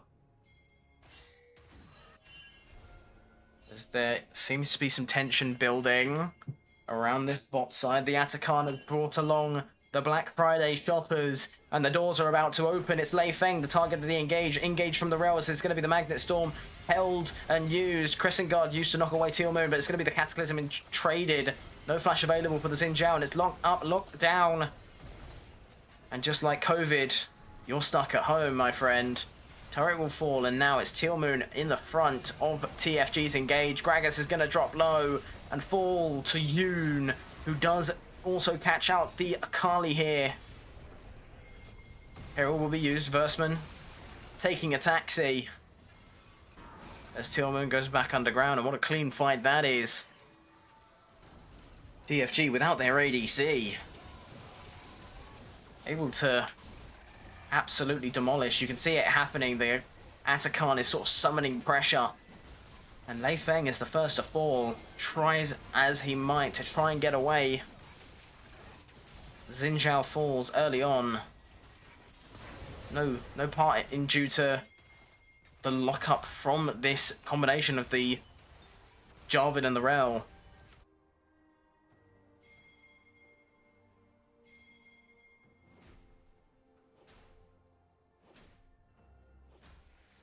We're 22.5 minutes into this game, thereabouts. To Mountain Soul and TFG are up about 3k gold.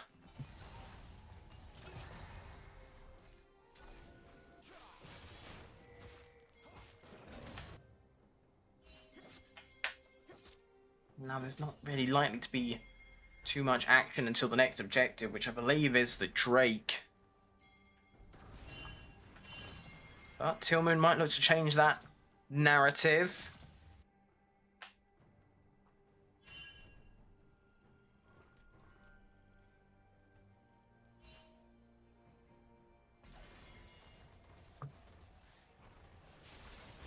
As things are definitely quieting down. Looking at the items, it's Pingan again, picking up the anti-heal. Just trying to neutralize a little bit of the effective healing from the Xin Zhao. Little engage there from Versman, but Swag goes in. Cataclysm is up and available.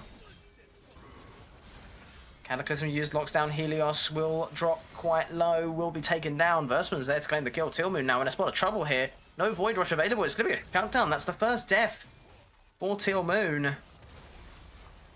It goes into the pockets of the Akali. That's the one person you did not want that goal going to.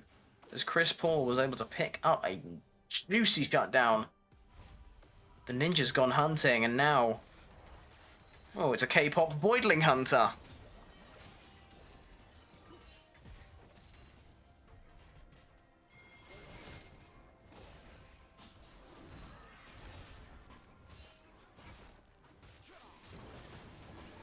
And that kill did just come in bad spot for TFG, as now Akali is up 2 items.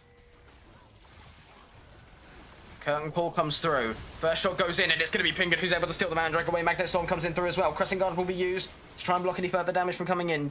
Yoon is on the side, poking in. The Nautilus isn't quite involved yet. Chris Paul goes into the middle of the fight as it's going to be Lei Feng falling low. It's going to be a pick-off from Pingan, as it's going to be 1 for Teal Moon as well. Double kill over to Chris Paul as the Zeri looks to go back into the pit. Very low, though. Pingan takes him down, and Helios is history. Blue team has scored an ace. And that's an ace. 3 for 5, and I mean, the hero of that. Take a bow. The Jin, the Maestro, Pingan, really the deciding factor in that fight. As try as he might, Chris Paul not able to lock down the Jin. And from the steal with the Curtain Call, the just overwhelming amount of damage that Pingan was able to put out there. Just goes to show, Jin doesn't just count to 4, he counts to 5, as it's 5 kills over to TFG.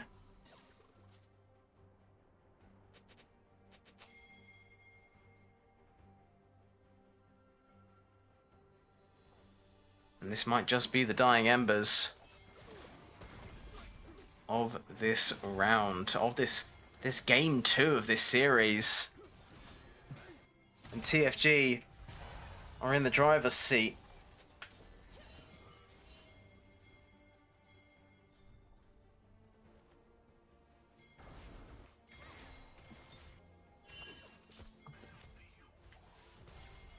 But now the question is, what do they look for? It's 3-on-1. Chris Paul in a spot of bother, knocked up by the Flag and Drag, and we'll be using the perfect execution, sorry, to get over that wall. Just take it back. And one part that I love is about Akali's, specifically KDA Akali's recall is, you know, you get doped by 3 people, it's time to have a song break. She's a goddess with a blade. She might have 6 kills. But Teal Moon has 8. So there's going to be a fight over a raptor now. Not over the Baron, not over the, you know, the Soul Point Drake. Nope, we're going to have it over some chicken. Excellent. Someone call KFC. They're out of stock.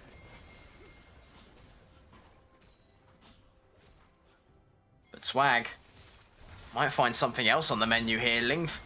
Lei Feng will be found out. Magnet Storm not able to connect with the flash that comes through. Curtain Call not going to be able to connect with the Crescent Guard, as it's going to be an engaging from the Gragas. Goes in with the explosive cast. Perfect execution going to be used onto Yoon, and Yoon will be taken down quite low. Perfect execution used to disengage Chris Paul out of there. Teal Moon manages to pick up a kill onto the Gragas. Pingan is now in a spot of trouble here. Pingan going to have to flash over the wall. No Wind becomes likely to be able to close the gap there. There is a Void Assault, Void Rush, but it's going to be a shutdown to the Zeri. Teal Moon, the damage didn't quite come through. There is a barrier used well timed there. And TFG, they might have been driving an F1 car and they've driven it straight off the track. Meanwhile, D4G are here in their Suzuki Esteem. But you trade speed for something that should get you there safely. But ooh, I broke a leg. Does drop quite low there on taking the Baron. It was a risk. It was a risk of losing a Baron buff to the wind there. But now, the Drake is on the mind of all of these players, except maybe Versman.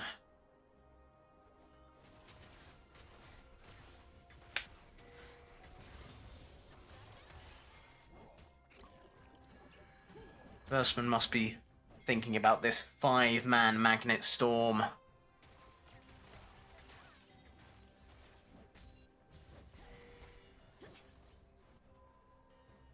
As we are getting some nice comedy from the chat. Feel like I should highlight that one. Why were 5 afraid of Teal? Because Teal ate 1. Absolute peak gold there, and that will be immortalized forever. On a statue, I fear. As TFG are opting for the ARAM strategy. Drake is now up. Chris Paul TP's into bot. This is going to be about who pulls the trigger. Who gets caught out. Chris Paul will look for a flank here.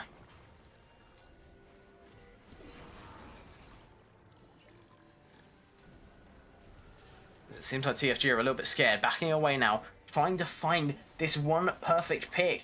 Chris Paul now spotted on the ward. They know that the Akali is behind them. They have to try and back away.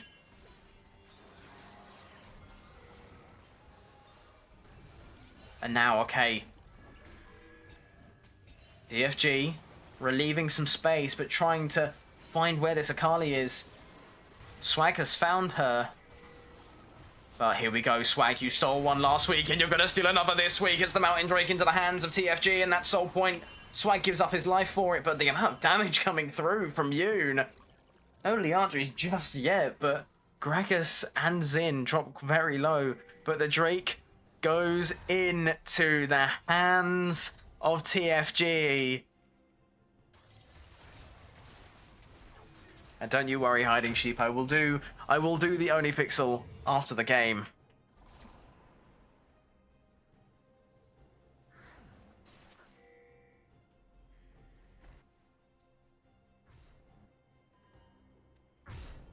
There's now...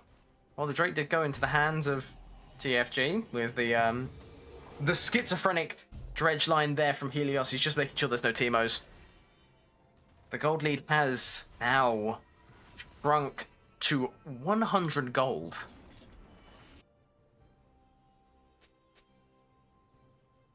So, TFG, can you get back onto the road? Or are you going to forever be stuck?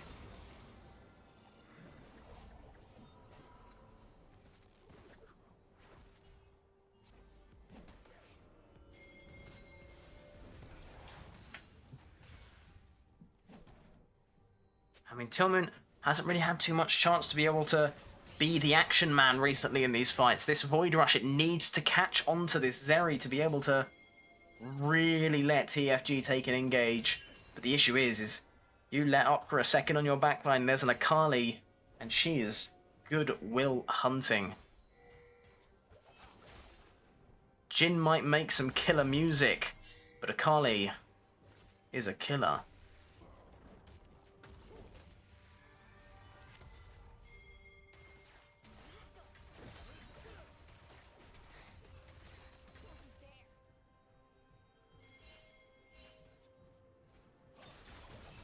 Swag does get found out by Lei Feng.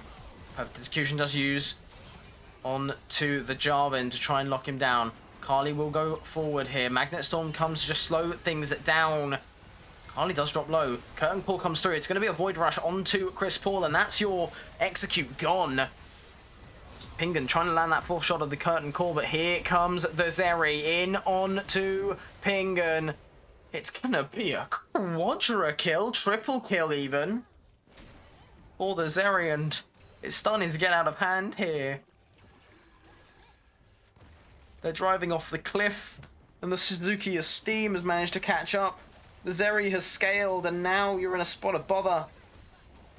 You can only Void Rush one target as Rek'Sai, when becomes Lightning, does manage to connect as Din Zhao does take a little bit of a forward stance. This is going to be the Nexus turret in the eyes of D4G. And this is a spot where you do not want to be, as the Rek'Sai does drop low. Crescent Guard is what seals the deal. And that's going to be GG. D4G, take game 2.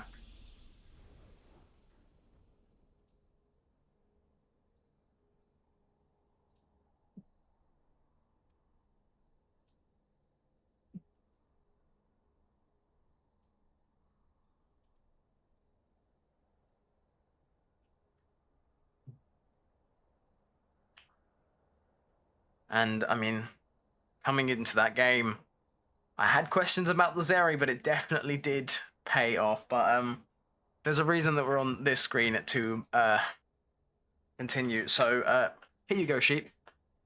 So, chat, am I doing it right? Good. I'm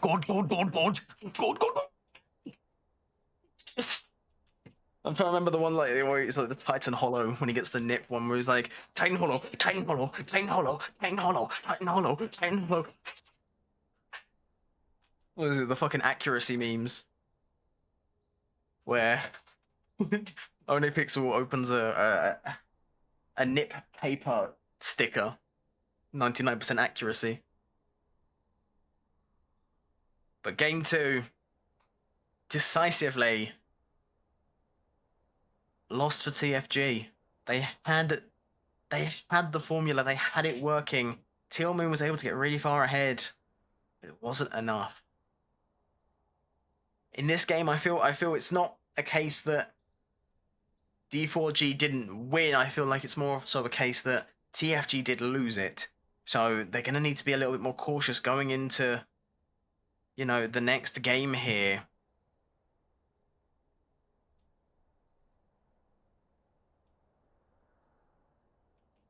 So, in terms of the drafters, I'm seeing hiding sheets reaction. How would you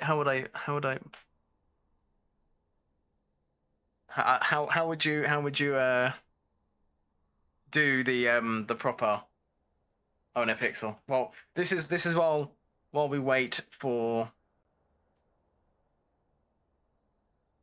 you know, the while we wait for the next game to come around here. Don't worry, Tash. I've noticed you. Onion ring yummy. I have noticed you. Don't worry.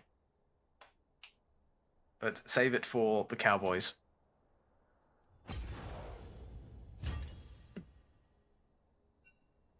As it looks like we might just be getting straight into draft here.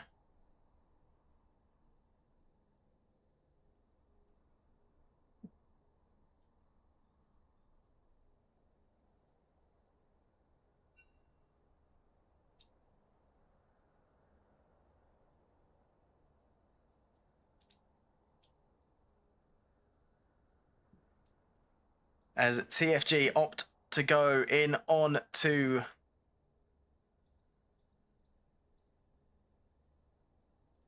the red side for this game. So, little bit of a spice up.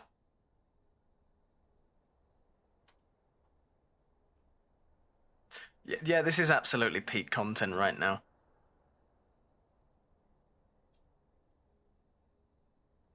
I see no issues whatsoever.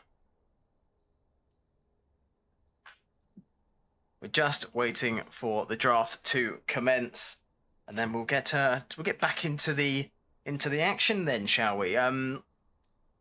So every now and again, I just look back and I just see Tash absolutely spamming the chat. This is still a League of Legends Grand Finals TFG against D4G. Currently 1-1. Can TFG bounce back? Who knows? All I know is that I know that Yoon is itching to pick the Kiana. I know he wants to pick it. And now that he's on red side, will it come through? Will we see something along those lines? Now, if we're expecting the same sort of bans, we're expecting the Rengar, LeBlanc, and of course the Bard. If we see those bans come through, I reckon you can pick it for Yoon. I reckon the Kiana can come through, and I think it should come through. I think what you need after a loss like that, you need a big comfort pick. I mean, you saw Pingan's absolutely dominating as Jhin. It was only the falling short later on into the game. But really, you know, caused issues, as there is currently a client bug going on, so we are just waiting for the draft to commence. Do not worry. Shouldn't take too long. But for now, as usual, sit back, relax, grab yourself some refreshments before we go into the next game. Game 3. 3 games, it's a best of 5. Will we go the distance? Well, I do hope so. It is a school night, so... Not for me, though. Not for me. I don't start till another 2 weeks. So, until then, I can stay up as late as I want. My brother can't. Anyway, it looks like the draft is going to be starting up very shortly.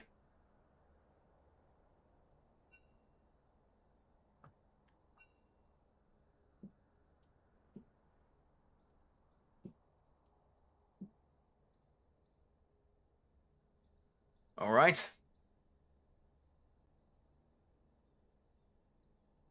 As we go through. Into the draft. Rengar going to be B1.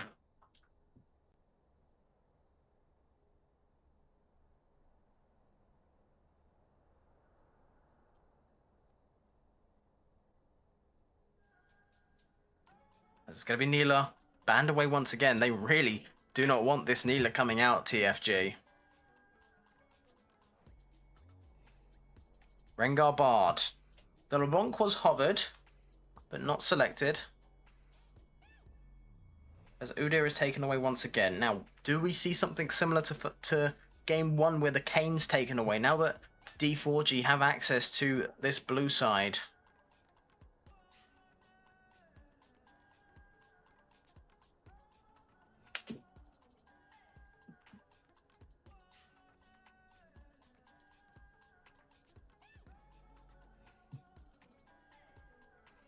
Looks like it's going to be the Jinx. Oh, don't you dare. It's the Kiana ban that comes through, so it won't be available just yet. LeBlanc will be taken away. Testing Yoon's commitment there.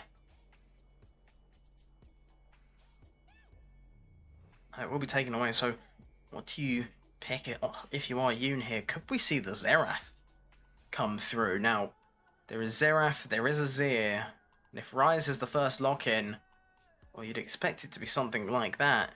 Potentially even something like Ziggs or Aurelion Sol, if Yoon's capable of playing them at a competent level.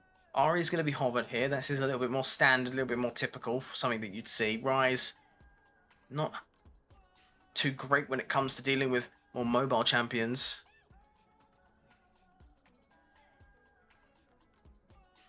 Ezreal does get locked in. It's a Pingan speciality there. The safe pick in bot lane. Ezreal Sivir are some of his favourites.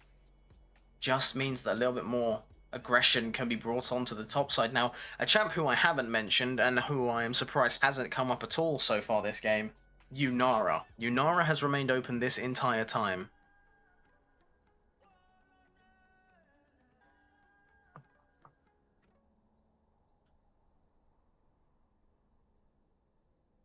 As the Ahri is the delayed lock-in. Sivir might be the response here. Now, more so than anything, there is going to be another game after this.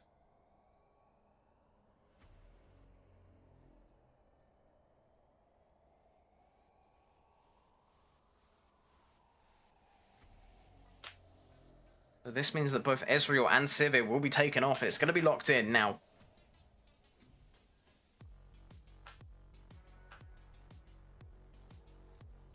Do you lock here? Third. This is most likely mid laners and AD carries locked in, as that could very well be a Karma lock-in. Alistar going to be teetered on here. But the difference is, if they lock Alistar or Sion locked in there, so not a lot of damage so far for D4G. What is the idea here? Now, it's most likely going to be an AD jungler. And now, do TFG pick the Karma or pick something like Braum and ban away the Karma? How is this going about? There is no way we are seeing a Teal Moon Fiora. It's locked in after going 8-0 on Rek'Sai in Game 2 and having a fantastic game on Poppy in Game 1. Teal Moon has just locked in Fiora.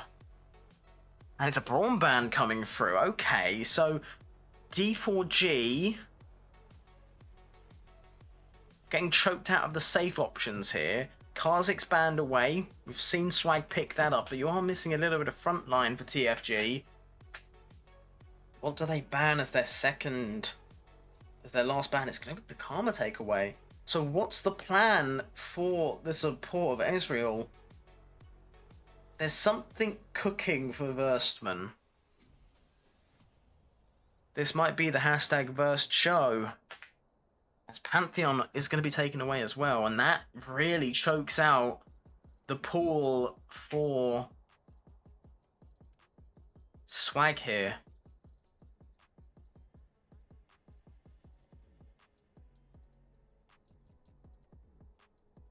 Rengar, Kha'Zix, and Pantheon all banned away. Now there is the option, but I don't know if he would pick it for Kayn. He can go Kayn if he still wants to have that AD presence. Otherwise, he is very limited. He's got Lee Sin, Viego. Viego does work, but you still very much lack that front line. So what will come out on this R5 pick? Viego's the lock. There's that Kayn. It stayed open. It was banned away in Game 1. Are we going to have Edgelord versus Edgelord in the jungle here? As Malphite is hovered.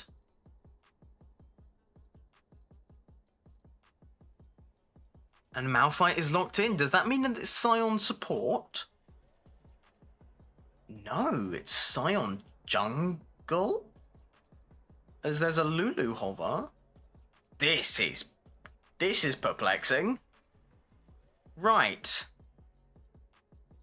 My assumption is that it's going to be AP Malphite, as that's 3 tanks. If they do lock the LSO, it's going to be the Lulu. Right. TFG, what's your response? Will we see the Verst show? Is it going to be on? We could see the Ornn, but it's likely we'll see the Janna. No real position for a Pyke to be picked here. And Janna is locked in. So, a very interesting draft. It appears that it's going to be Malphite in top lane, with Sion in the jungle. So, how's that for cooking? It doesn't really seem to be like a denial, because I've not really seen any of TFG pick those champs, but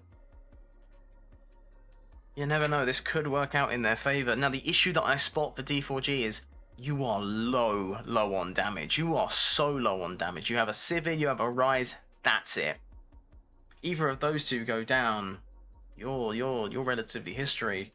And the issue that you have is because those two are your damage, if one goes down, Viego gets possession, all of a sudden, your damage becomes their damage.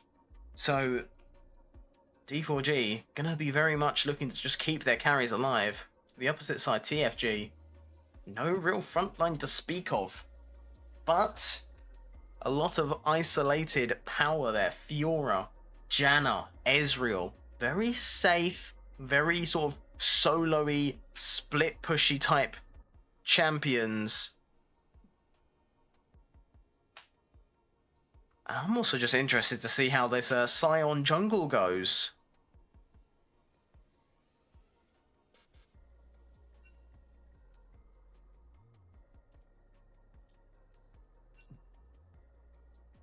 So, just loading in to the draft now. It's going to be a little bit of a spectator delay, but thank you all for your patience. Once again, grab your refreshments. I've got a bottle of water with me. This is your reminder to stay hydrated. But yeah, what are your thoughts on this draft? I don't really like either of them, if I am being solely honest. I feel like that if you're, D4G, you've picked this Sivir, it could have been a Jinx. Jinx was very much open. Smolder was very much open as well. The Ezreal pick is a comfort pick for Pingans, so that's understandable. Also, you want to sort of first rotate it, because if you have the intent to pull out a wham bam on, R4, R5, and the Malphite came in as a direct response, to the Fiora, I feel like you need a little bit. You can sort of guess that if you see the Malphite, you're expecting it to be into the Fiora, and they're going to try and flex the Scion jungle, which by all means is very good drafting from D4G. It's very good drafting. Utilizing the flex pick of the Scion. TFG didn't really have any early rotated flex picks. The only one they could have really done was locking Viego R2 instead of RE, and then held, out for a mid pick potentially, R4, R5, but the Ryze is picked first, so you don't really have too much reason to do that. But I don't see a lot of damage coming from this D4G from this D4G side. I don't see a lot of damage coming through. Unless the Malphite does build AP. I'm trying to see the damage, but I don't see it. TFG aren't going to be grouping up. They aren't going to be, packed together, so Sivir is not going to be as valuable as well. If TFG had a Death Ball comp, then D4G's comp makes a lot more sense. Whereas TFG's comp, I think it just wants to be as on its own as it possibly can be. Like, in contrast, Ezreal is fine with being alone. I mean, the Bard ban must have been the perfect ban here, because otherwise it gets picked in the first 3 picks anyway.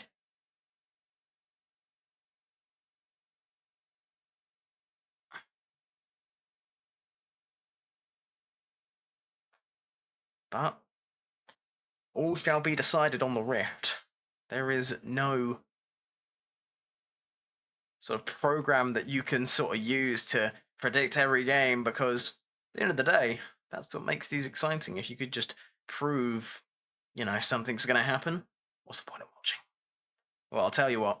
The point of watching this is to view the madness of TFG against D4 Gaming. Coming up next. So I'll see you then.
Ladies and gentlemen, welcome back into game 3.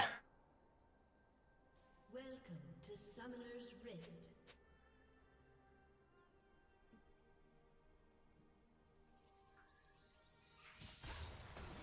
Seconds until minions spawn.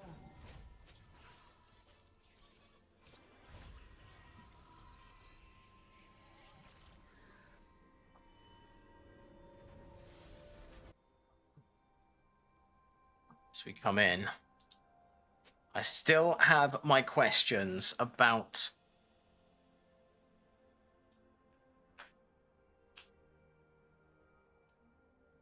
damage from Minions have spawned. this D4G side. But I will either soon be proven right or wrong, as we might just be permanently keeping the camera here in top lane.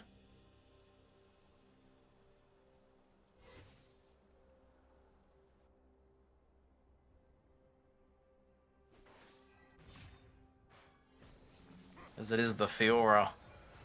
Into the Malphite.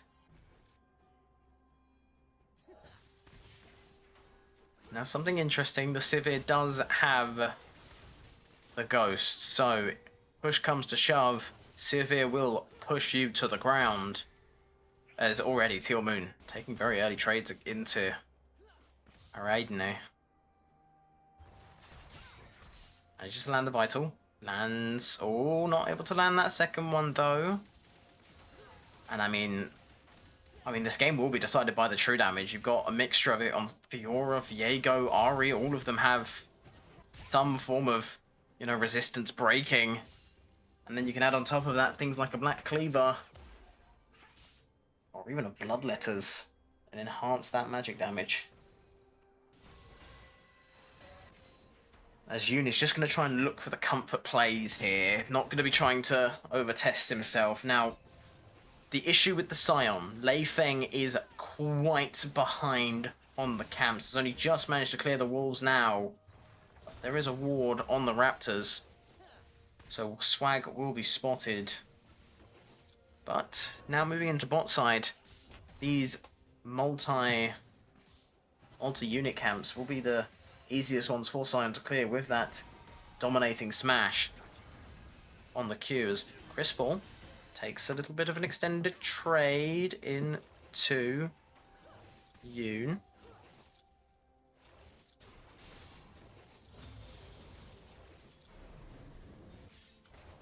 As this Janna has been nothing but banned against Versman so far. Like the Pike, hasn't been able to be picked here.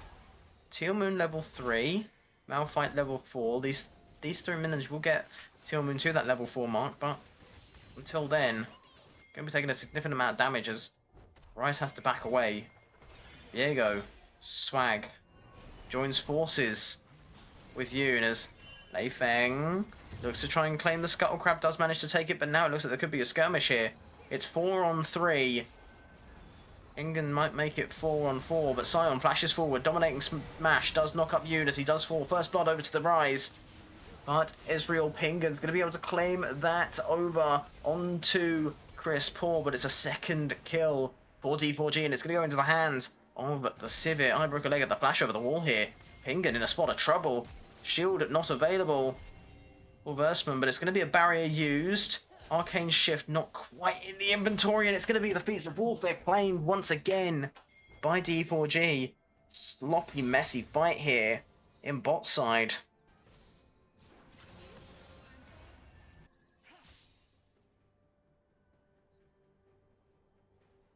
That's not what you want to see. It's not how you want to start these games off. TFG, they picked the red side. They've got to try and come back here. Now, Charm does land on to Chris Paul. There's a Viego in the back. No flash available to be able to try and close that gap, but a flash does come through from Versman.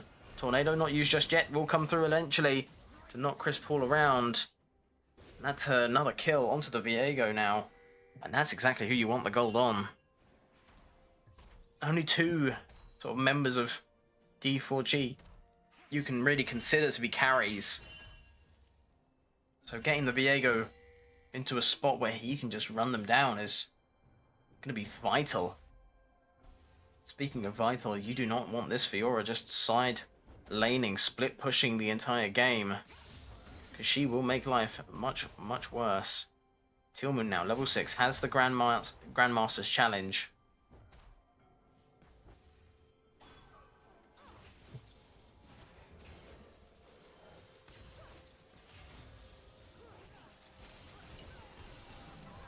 As Pingun does take a little bit of an extended trade against the Sivir and Lulu combo. And I mean, you can just see what Iroh Leg is trying to do here. Has the Cull first item, has no real intent of fighting, manages to pick up a kill, so they can pick up the BF sword very early on. It's just sort of a bonus to start off with. Teal'c TP's back and it's looking like a kitchen section with all those knives. Able to be proccing these vitals and he's getting pretty good spots. Using the riposte to deny Malphite the use of the rolling boulder. It's going to be an early Mountain Drake picked up. Now, Realm Walk does come through. In front by Chris Paul. Rooted up, knocked up. Fiora's in a spot above her, but has the potential to be able to live this. Has two very good vitals in terms of location. Going to use the Q to try and dash away as Chris Paul does manage to claim the kill. Has to use her own walk, but it's a 1-for-1, and Teal'c wastes a lot of time, almost gets out, but the Rise just able to slip those extra couple hits in. As Malphite with now the Balmy Cinder and the Bramble Vest, and that's him full build basically. There's not really too much else he's going to do differently. But he's into the one character who doesn't really care about him having those items in it. Ari. Viego, that's a different story. Here comes the Viego. Spectral Maw does come through. Unstoppable Force used to knock up the Viego. Oh, there is a True Shot Barrage. Does do a chunk of damage onto Helios there. Charm not going to be able to land. Tornado not going to be able to extend the fight. Essence Flux not connecting onto the Sivir. That's Pingun.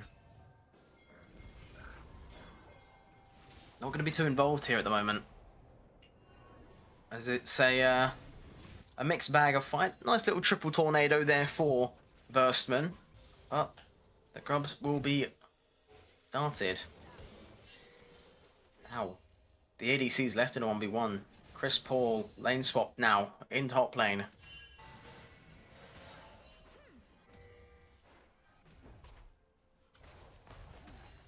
The Malphite is given an opportunity to take a crack at mid. Now, Yoon is quite low on mana. The Void Grub's taken without any kind of resistance. Spike just opting to trade it for a little bit of a bot side value. But this is a 3-man towards the bot side. Swag, Verstman, and Pingun. Do we see any members of D4G moving down? No. There's a TP available from Chris Paul. Right now, this game is, once again, not looking the greatest in terms of overall view on the game. It's also shaping out to be a little bit of a spot of bother for TFG.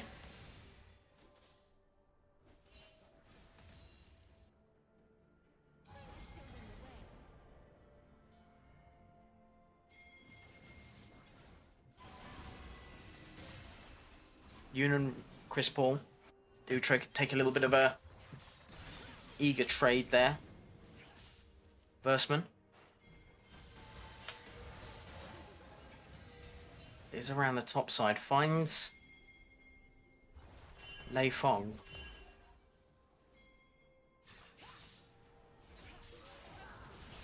We'll just look to claim the Scuttle Crab for now. I mean, D4G, they don't need to fight, to be honest. They just need to not let TFG get ahead. And, I mean, the Malphite's doing that quite exquisitely at the moment, knocking Teal Moon down, currently up almost 20 CS at the moment. Pingan unable to get any kind of substantial hold to respond in bot lane.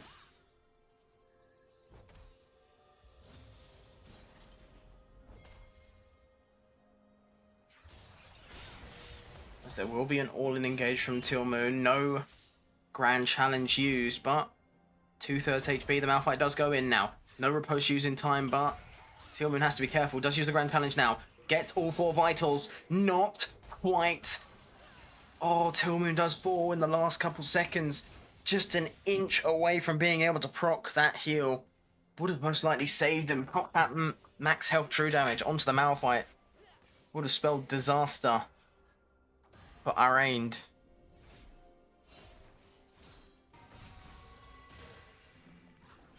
But it ends up going the other way.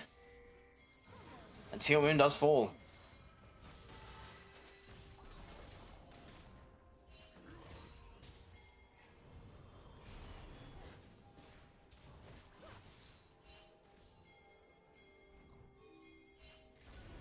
Now with this Cloud Drake going up, Swag's going to be taking the engage. Spectral Maw going to be connecting as the charm goes in all the way onto Sivir. That's the Sivir down. That's your damage gone. And now Helios will be the next to drop very low.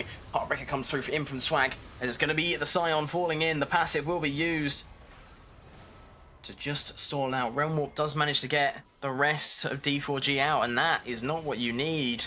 You were ahead. You were winning. And one bad fight and it's all over. You don't have a Malphite with an ultimate. Instead, what you have is a dead ADC and a dead jungler.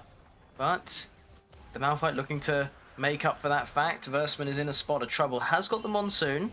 So if there is any kind of immediate threat, most likely going to be bouncing that away. And that does prove a hurricane is stronger than a mountain. You've heard it here first.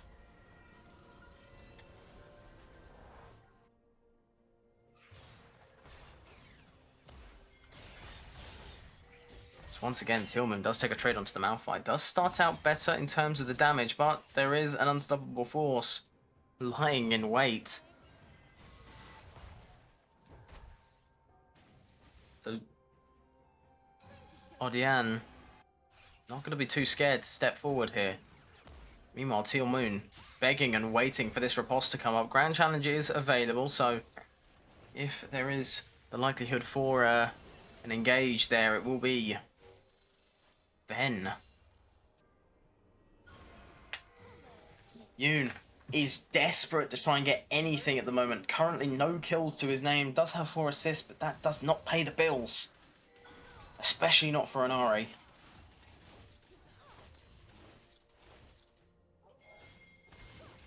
It's a cheeky little mystic shot there. Does land onto the Sivir. TP comes through now. Teal Moon has the advantage in terms of health. Does he go forward with that Ravenous Hydra?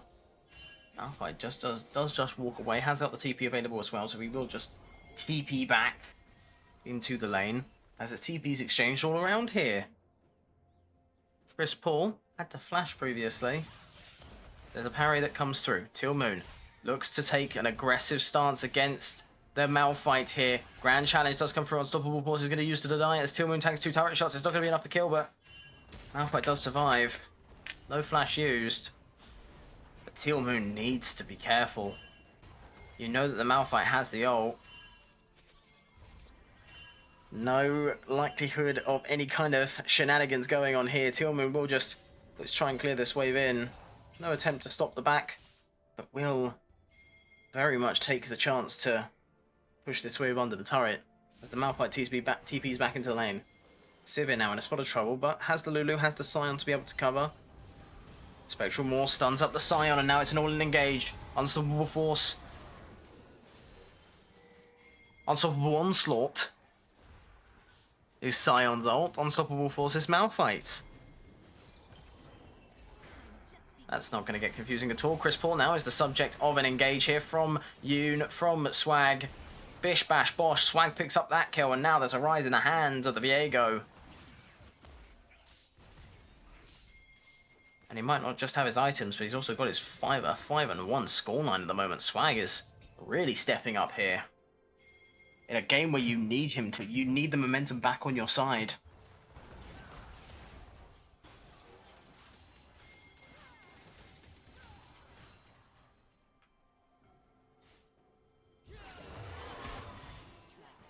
As On the Hunt does get popped by Sivir.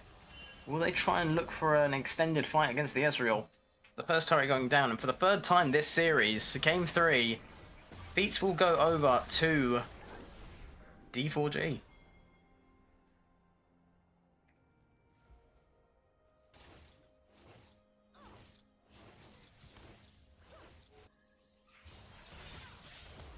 Engage comes through. Moon, he just can't really get any significant damage done without the vitals. Unstoppable forces available. Riposte was used early. Swag is pathing up to this top side. And the riposte is back online. Grand Challenge also in the hands of Moon. And it looks like they want to try and take a trade. They want to try and take down this Malphite. Spectral Maw lying in wait. Stun comes through. Does manage to land. The Swag does just do a little bit of poke, but it's not enough. Malphite's too tanky. You're going to be relying on the vital procs to try and deal with this Malphite, as Moon might just take an extended trade here. Unstoppable Force might have to come out to get the Malphite away, as it's just going to be a walk up, ult, and kill. That's another solo kill for the Malphite. Happens in a flash. The Unstoppable Force comes out. The riposte was nowhere to be seen. And that Sunfire burn seals the deal. As there is a fight going on in bot side. For some reason the camera hadn't changed to it. But here comes the Scion into the middle. Spirit Rush is going to be used by Yoon to try and back away. But it's Yoon taking down Ling Fei. The Scion is dead. And now Chris Paul could be in a spot of bother here. Not going to be able to catch him. Does manage to realm warp away, as we were sort of stuck in top side of that moment in time. We didn't even get to see the start of that fight. But it will just be the third Drake, Infernal, going the way of TFG. This could be a very fast soul. Drake will spawn in 5 minutes, 23 minutes to be exact. Atakan's on the bot side, it spawns at 20. The Swag did manage to pick up that Herald as well, so outside of those 3 grubs, all the neutral objectives have been picked up by TFG. There's Moon. This might be too overconfident. Unstoppable Force might not be available, but still a Malphite. You need to respect it. It will come forward. Oh, it's going to be a miss on the Unstoppable Force. It does get the flash out of Moon, but my goodness, that could have ended so differently. Oh, the Malphite just slightly overconfident, but now Pingan, speaking of confidence, will be going forward here. Going to be tanking a decent amount of damage from the Sivir, but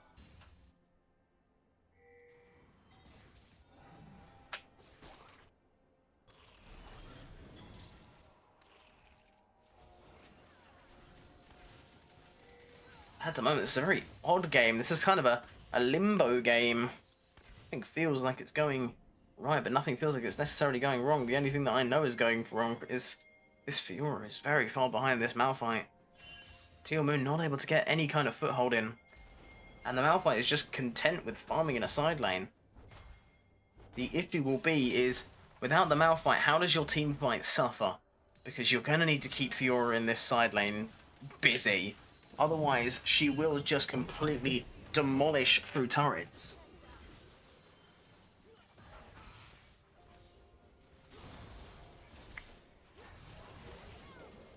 Pingan, again, getting confident. Now he has the Triforce building into that Mirror Mana.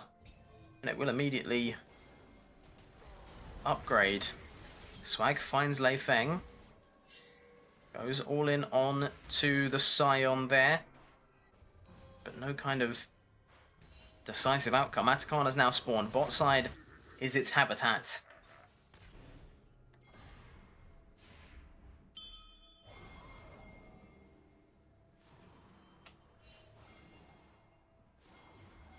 And TFG, those friendly guys are looking to make the Atakan one with their team. It will be started up here. The Scion is up and alive, has got the unstoppable onslaught. Will he be able to ride in just in time? There's no wall to be able to see it. Teal Moon does block it, does manage to stun up the Scion, and it's going to be very low, but the Thornbound Atakan will be claimed already by Swag. It's taken and they run away with their lives in hand. Unstoppable Force does get used, but it's not going to be able to be followed up upon. So the Malphite gets 2 for nothing. And in terms of value, TFG are very happy. They get the XP from the Atakan, they get all the bonus stats as well. As the Herald is forced to be summoned in mid lane. Now that Drake is spawning in 2 minutes time, this would be Soul for TFG. D4G, they have to be so careful now. This is the danger zone. And I don't just mean Kenny Loggins. This is do or die. You die now, you are out for the Drake fight. You are out for the Soul fight. And while I'm saying this, I broke a leg, gets very close to that danger spot. Now, the chance that you're not really worried about is the Fiora, but Swag might have something else to say about it. Grand Challenge does come through quite early. It's going to be able to be procced as those vitals will prove to be the difference maker. Drops very low, but going to have to flash away. The Malphite does survive. As Yoon and Chris Paul take some trades. Spirit Ball not going to be able to land as the Rise deals a significant amount of damage. Archangel Shield comes through as Yoon has to flash away. But no kill comes through in the end.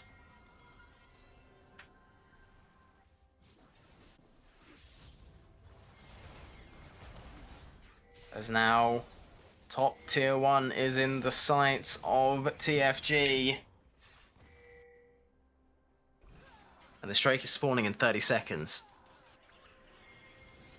Could be some kind of engagement here. Malphite does take a step forward. But members of TFG do just back away as Pingun does drop quite low. Lulu now with the Oblivion Orb.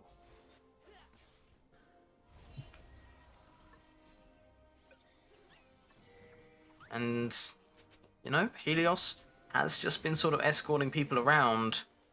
Pingun does need to be very careful. Does drop quite low. As it looks like it could potentially be the engage coming through here. Oh, the Scion going to be sidesteps. There's going to be a double stun, rooted, charmed, held in place. Not any kind of significant damage though.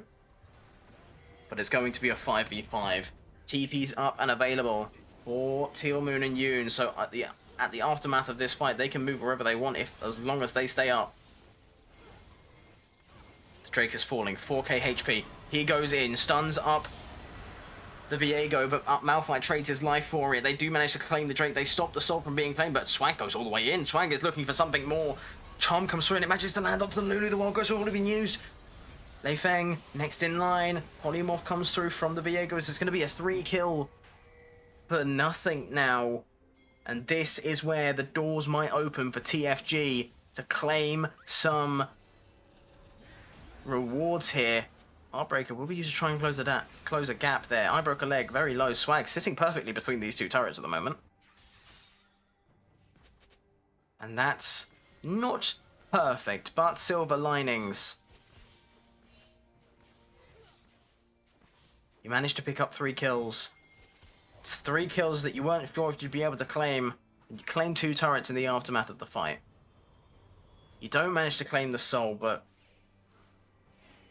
you've proved that you can go in for the fight, but now we're starting to see the strategy of D4G. It's to lock up single individual members of TFG with the Malphite ult, the Scion ult, lock them down, Lulu knockups. It's a bounce house. Scion Q, Scion R, Malphite R, Lulu R, everything's knocking people up, and at this point, all you need to do if you're TFG, dodge that, and you're in the clear.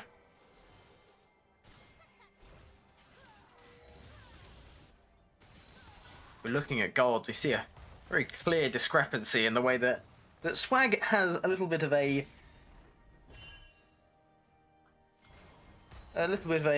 large account of gold at the moment. Has got 3 items. The Lord Dominic's just picked up, and that's going to be crucial. This Malphite building a lot of armor at the moment. They don't have any kind of mountain drakes. Can't hurt to burn down a little bit of those bonus boots as well. There's Malphite, Teal Moon. Ardain. Goes in, has to use the ult out. Flash not available. Swag is posturing. Does manage to steal the blue buff away from the Rise.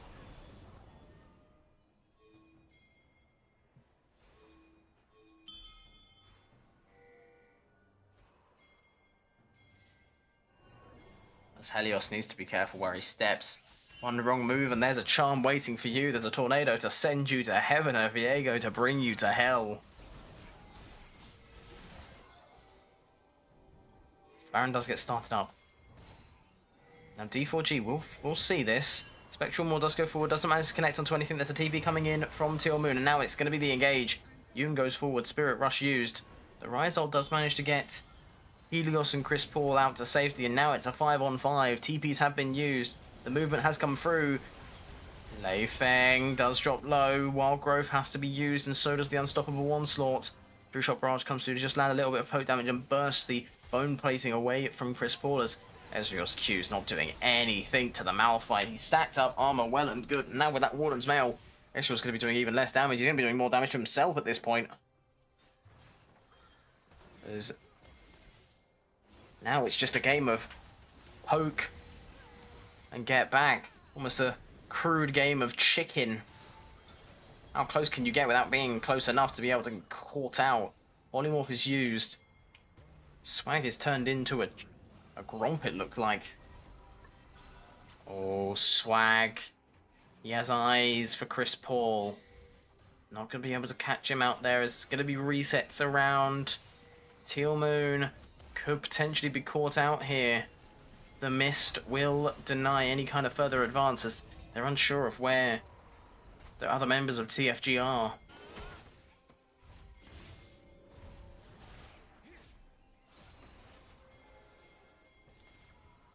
For the moment, everything is rearing for this Baron fight. It's going to be a go-in on to the Malphite. Gets caught out by the Charm, gets caught out by the Ahri. Goes forward with the Spirit Rush. Is he able to get the kill? The Wild Growth comes through just in time to flash away from any potential danger. That's a Malphite down, a flash and an ult. And if you look on TFG's side, in a couple of seconds, all their members will have all of their summoner spells.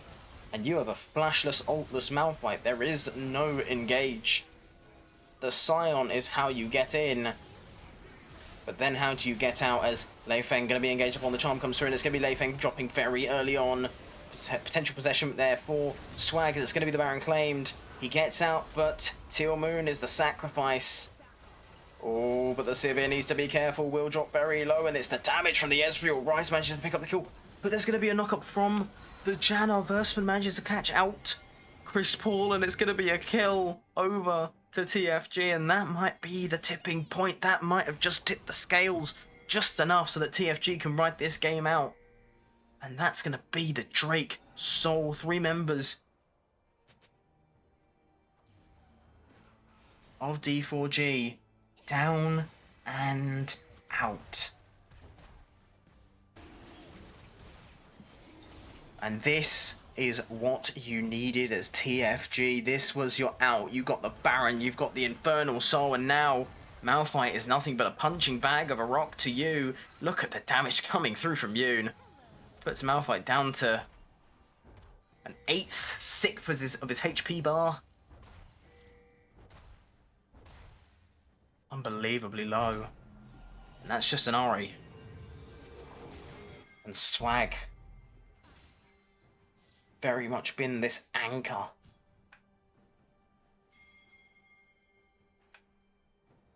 Swag has been the almost Gordon Freeman for TFG. He's there when you need him. He knows what to do. And at the end of the day, he's 7-1-5. But once again, Versman finding it hard to die. Currently 0011. I don't know what kind of James Bond sequel that might be, but who knows. As now TFG will start to choke out D4G.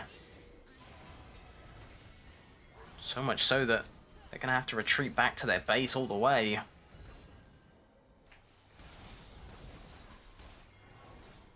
And I mean, these True Shot barrages, they're also being used for vision. Just get an idea of where TFG are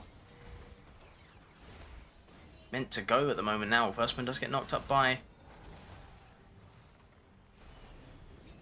the smash from Sion.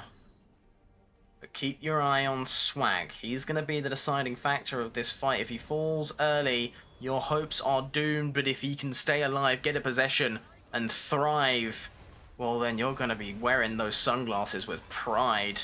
Helios drops very low. Combined damage of the Ahri and the Janna, surprisingly enough, is quite a lot. Tfg now going to be dropping very low as well. Going to be caught out by all the deception. SVS roll comes through. It's not going to be enough to take down the kill, but Tfg has to reset already. Fight hasn't even started.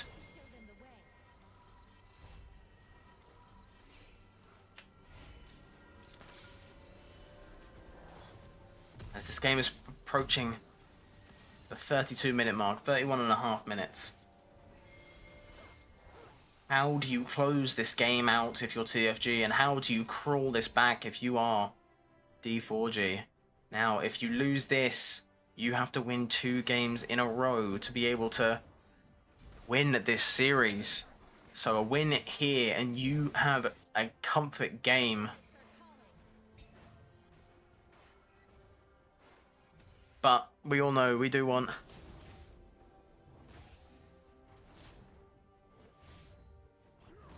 game 5. We want to see all these picks come out.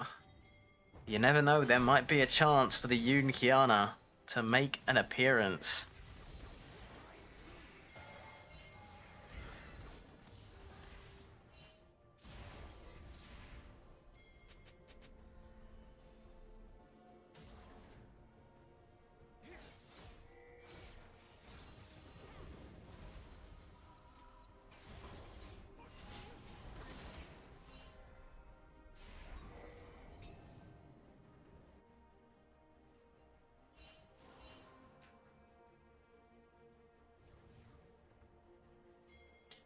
And TFG, they're loving this at the moment. They're loving the slow gameplay. They're loving that D4G, they can't go anywhere without finding a member of those friendly guys.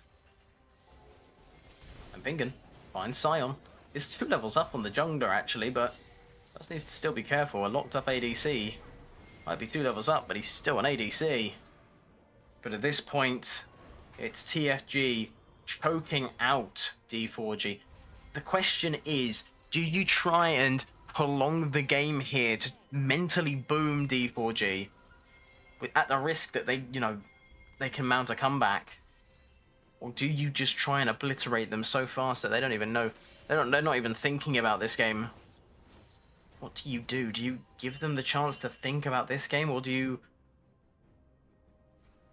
try and push it to the next?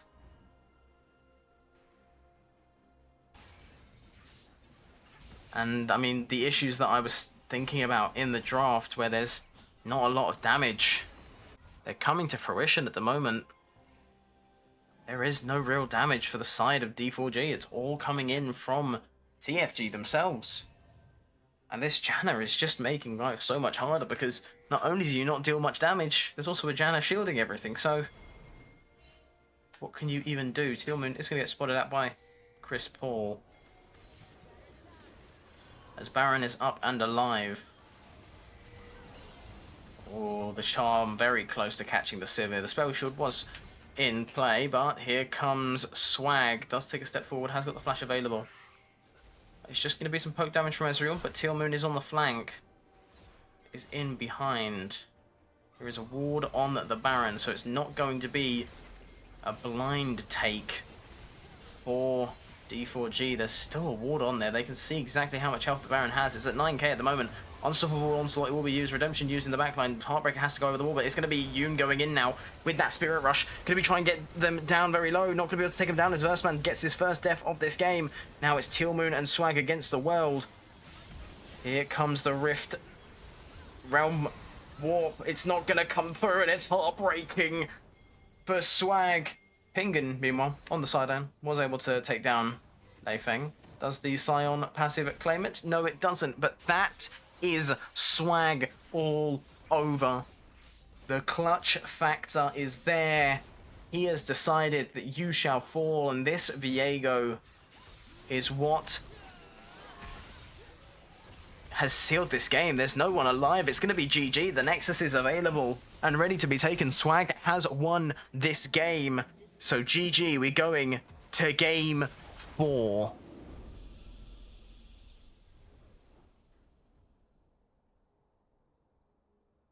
And what a game that has been. It's currently, 20 past 10 in the UK at the moment. So I do need to somewhat watch my volume. We're not in the nice studio.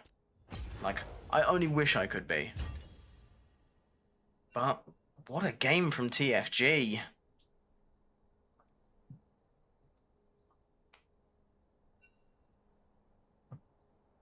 And it looks like we might potentially be going straight into it.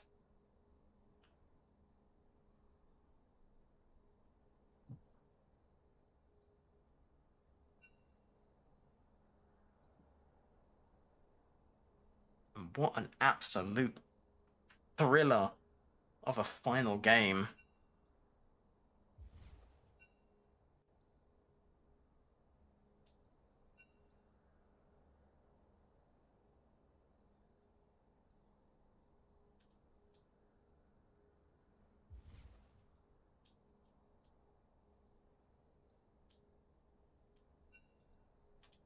Alrighty, TFG will be bringing it back onto the blue side. And D4G have selected the red side.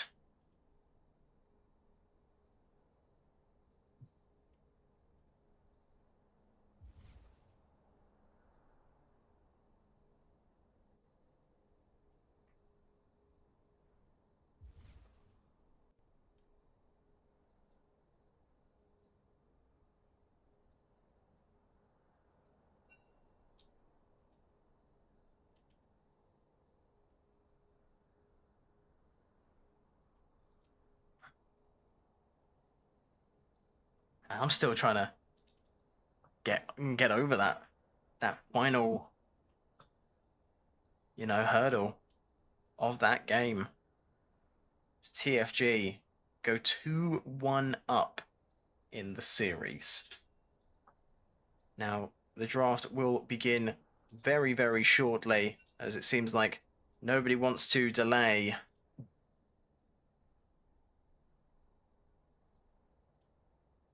There we go, the graphic finally changed. So, what is the answer now?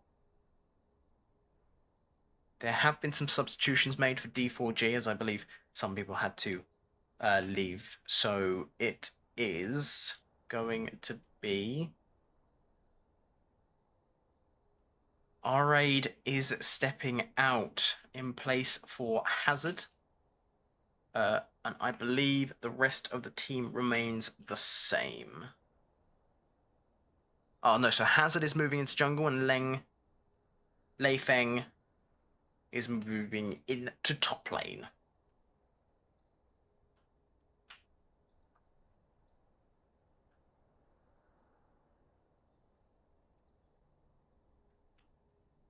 And wow.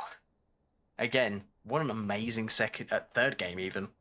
Starts out, looks a little bit dire for TFG, but the lack of damage, it bit them directly in the keister.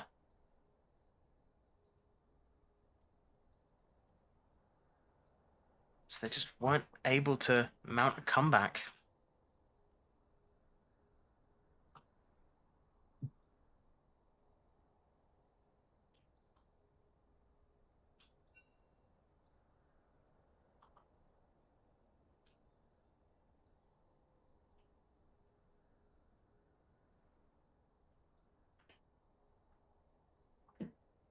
As it looks like we are moving into draft now. Just as a reminder,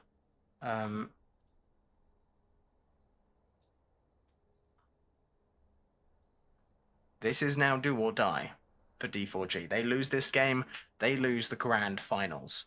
TFG, all the glory. Up and available.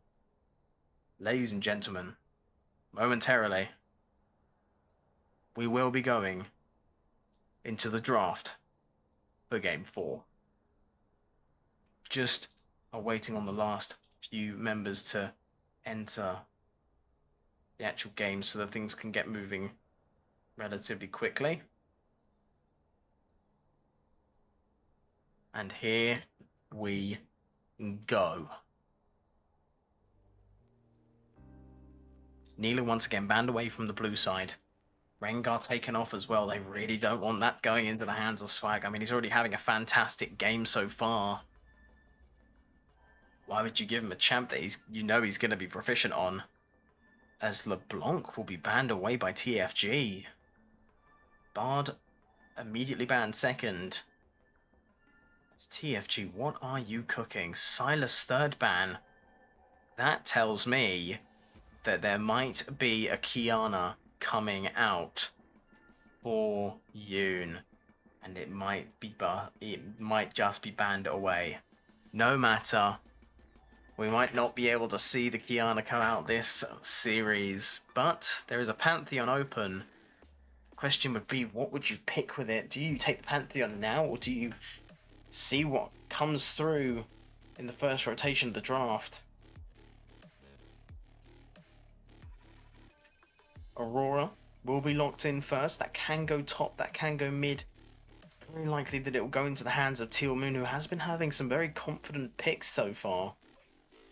Started out very, very slow with the Poppy, then ended up going all in with the Rek'Sai. Had an amazing game, got a little bit too overconfident, picked up Fiora, lost that one. And now we're into game 4 here. 6 seconds remaining on the pick. What is it going to be? Syndra the Hover and Syndra the Lock-in.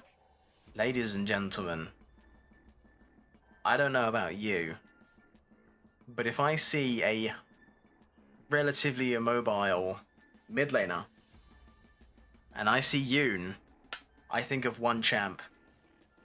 Will we see the Yoonsuo? Yasuo, will it be picked?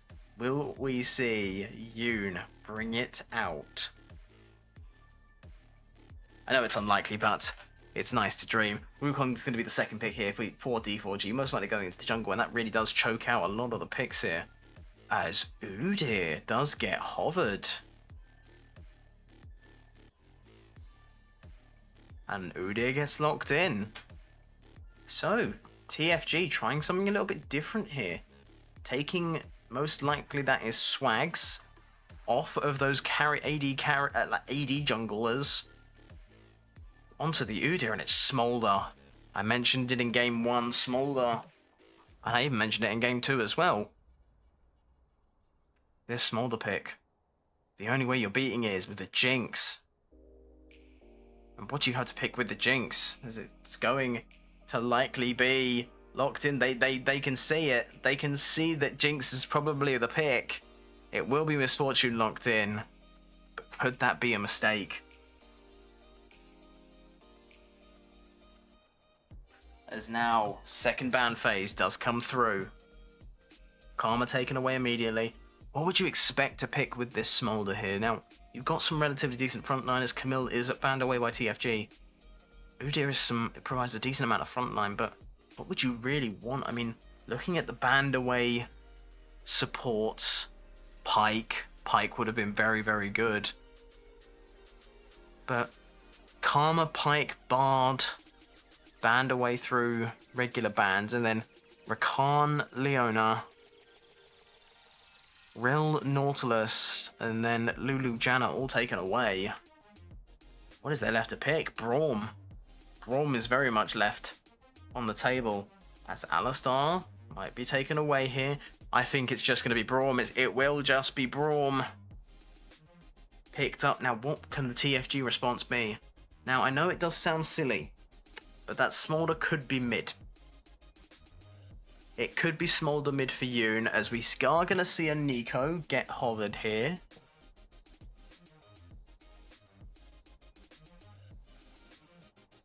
And will this be...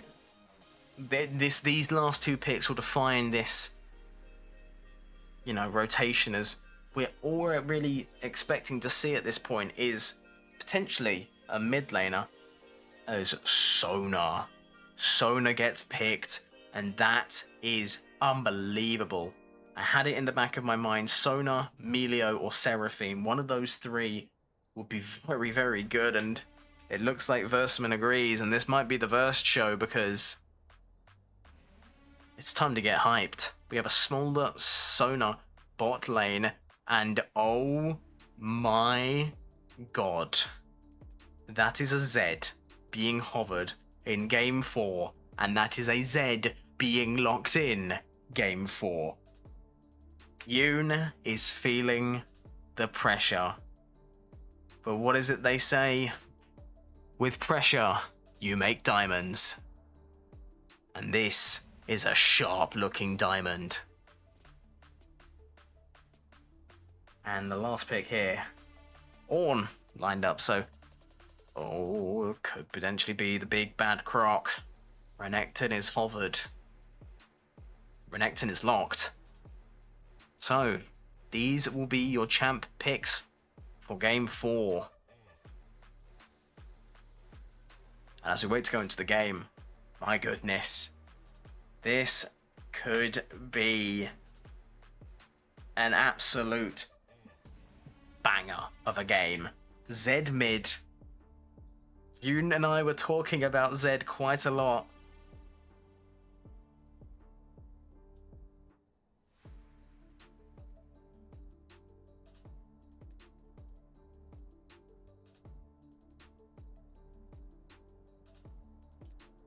And now it's picked. It's locked in.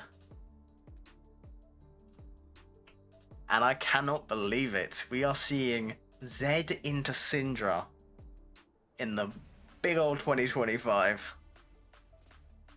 Just awaiting some final adjustments in the lobby. So, as a reminder, it's going to be Aurora versus Renekton in top, Udyr versus Wukong in jungle, Zed against Syndra in mid, Smolder into Misfortune, ADC, and Sona into Braum.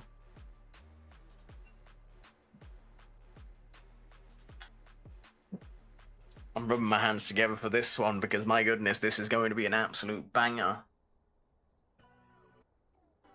If there is one thing that we could see, we could potentially see a pentakill this game. I can smell it. I can smell... These are not a very tanky team for D4G. Now, the trade-off is they do now have a significant amount of damage. That's the key takeaway here. They have Misfortune. They have Syndra. It's not like Game 3 when they had no damage. But saying that, TFG now have all the damage. Like, even their lowest damaging member, Sona, can still very much do a significant amount of damage. She can soften people up. And then you've got picks like Udyr. Just completely... I feel like this is a very hard draft win for TFG. And not just because they have a Z, but I think D4G have picked a very, very standard comp. It's a very nice comp, it's a very clean comp. TFG have just drafted to try and run them over. And they do not have anything to stop them getting run over. They have a Braum ult, they have a Syndra E. That's it. In my opinion, this could be a TFG favoured game, but what do I know? I'm just the caster. Currently just waiting for the spectator delay to finish up. So, as before, fill up your water bottles, make sure you have a snack, because you're going to need it. Coming up next, TFG versus D4G, Game 4.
Ladies and gentlemen, welcome back.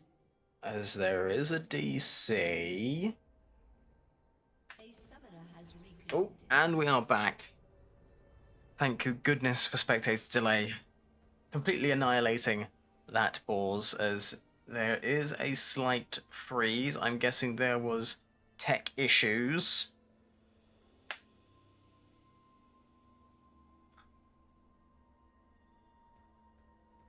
As we are back. We're moving. We're back.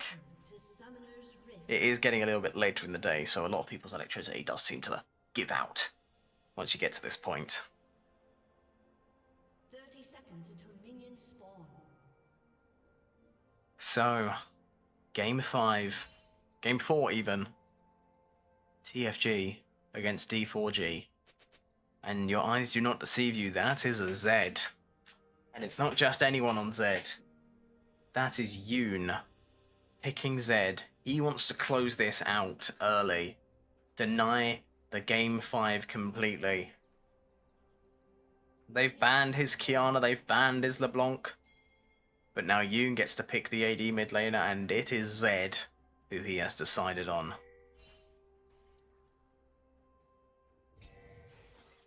Swag gonna be starting with the bear stance, it seems. Yes, he will.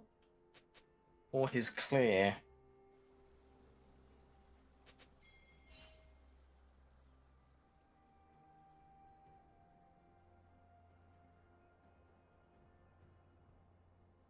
As Helios and I broke a leg. To go through, Pingan does tank up a significant amount of damage. Just a reminder. Araines did have to sub out. So Hazard is in the jungle on the Wukong. And Lei Feng has moved into the top side. And it will be piloting the Renekton. So if you're TFG, you just want to wait as long as possible. When the Renekton falls off, the Wukong will fall off. Your worry is this Syndra and this Misfortune. Your goal is to try and let the Zed really carry through.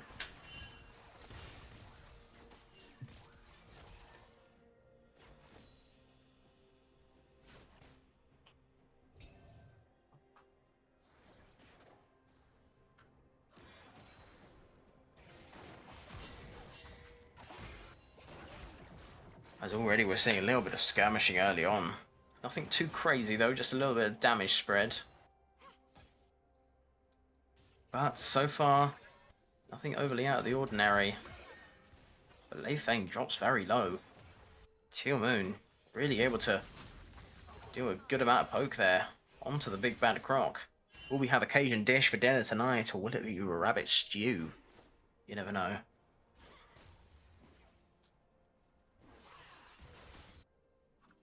But Yoon currently faring quite well in this mid lane. I'm guessing he does have the second win, but Lei Feng does take a little bit of aggressive trade here, and it's going to be first blooded.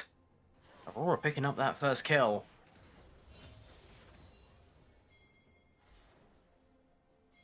And already a brilliant spot for Teal Moon. So far this series. Outstanding player for TFG.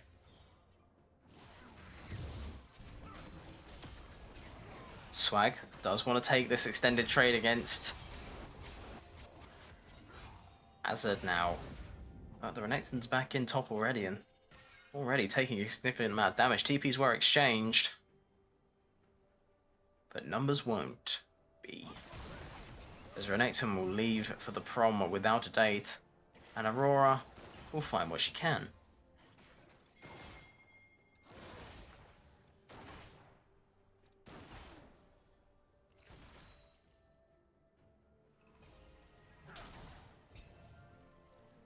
Helios just looking to try and apply a little bit of aggro pressure here onto the TFG bot lane. But we're going to be needing to watch those smaller stacks very, very closely. The moment they hit 225, Ingen is going to have a significant boost of power.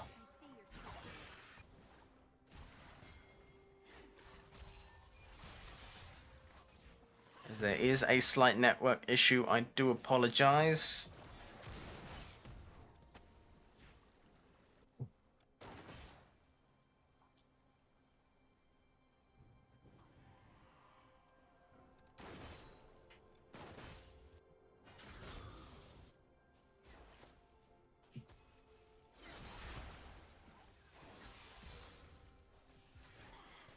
As Yoon takes full position against Chris Paul. Does he have the Scout of the Week available to try and push the Zed away? Up in 4 seconds.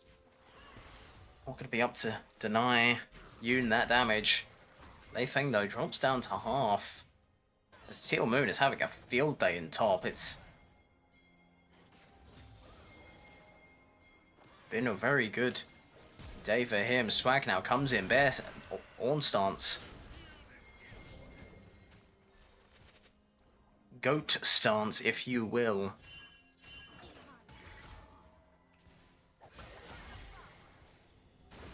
Feel inclined to call it turtle stance, but it's not. It is currently boar stance.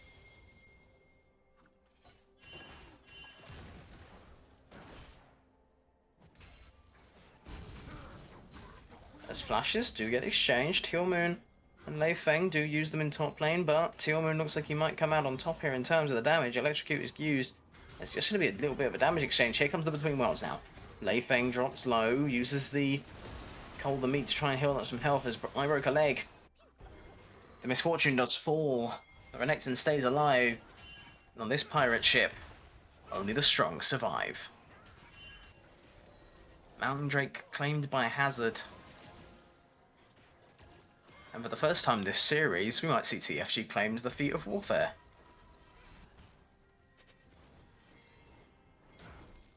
Oh, Helios finds Pingan in the bush. It might be a little bit overconfident as now Helios drops very low, no flash available. Has got Spellbook, so we'll have the heal to use. But has to be very, very cautious. You cannot disrespect this Smolder, and if you do, you are likely to suffer for it. Now there is 3 standard TPs for the side of D4G, 4 if you count the Braum with the Spellbook, who does just TP into top lane now, as the grubs will be spawning in 30 seconds.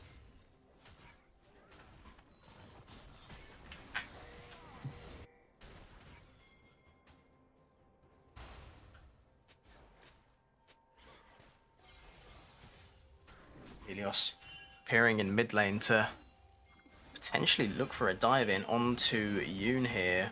Teal Moon has moved into bot lane.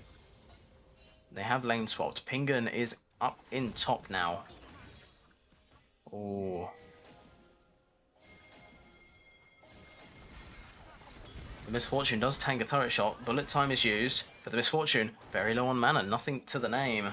And there's a Zed behind you. Deathmark comes through, and pop goes the fortune. Smolder stacks currently sitting at 50. So 50 Smolder stacks, 8.5 minutes into this game. As it will also be 3 grubs over to the side of D4G. Exchange a kill onto the Misfortune for that.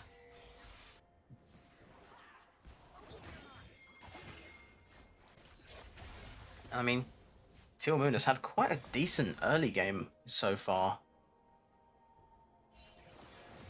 And that's what you need. That's what you need when you have a Smolder comp here.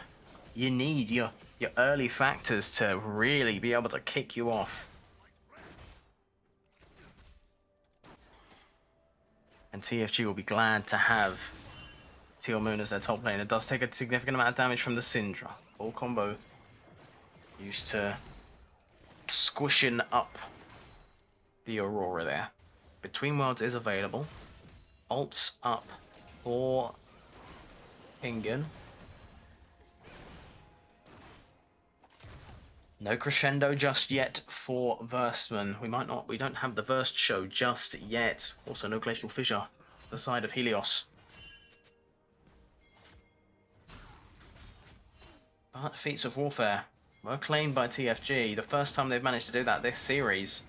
Every single game, it's been D4G claiming them. As now Lei Feng in a spot of trouble here. Swag lands the Phoenix stance on. Will look to try and land the Goat stance stun. In he goes. It's a stun on in, and Lei Feng is not soon for this world. Will be sent back to the fountain for the 2nd time this game.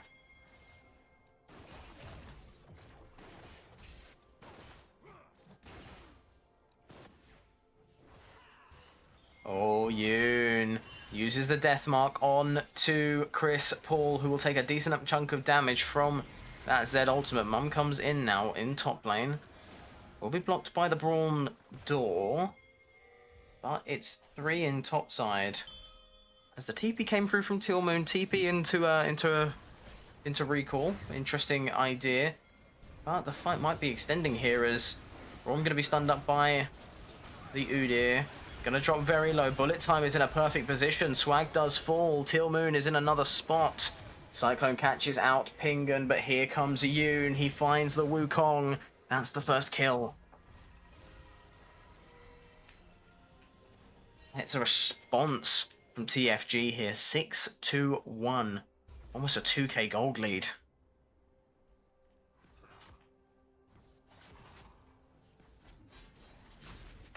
And the only kind of consolation you can get is Renekton able to take down a significant amount of this tier 1 bot turret as Smolder, 79 stacks so far. So with that increased burst damage on the Q, but nothing more. Scatter the Weak comes through from Chris Paul. It's a shutdown onto Teal Moon, the second kill for D4G.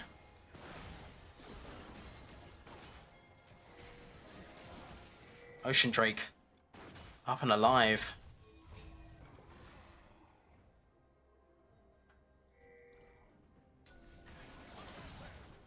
And I think at the moment, if you have to claim this as your TFG now. Big Thing does no damage to Yoon there. He doesn't have any kind of armor. All he has is a Doran shield in the way of defense. As Swag finds Hazard. Going to be a Dominus pop from Lei Feng as it's going to be a all engage forward. Hazard picks up the kill onto Swag, and that will be the Drake going over to D4G, unless we might see a potential steal from Pingun. I doubt it, but there's always a chance to hope. And that's the objective feats done, and a Hex Soul will be the Dragon Soul for Game 4, and both these teams would absolutely love this. Now, Between World does come through. Chris Paul is the target of Teal Moon, looking to get a little bit of a revenge kill on the Syndra, and it's going to be as simple as that. Bursted down 100-0.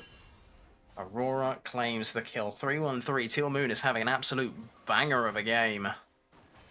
And not just that, banger of a series.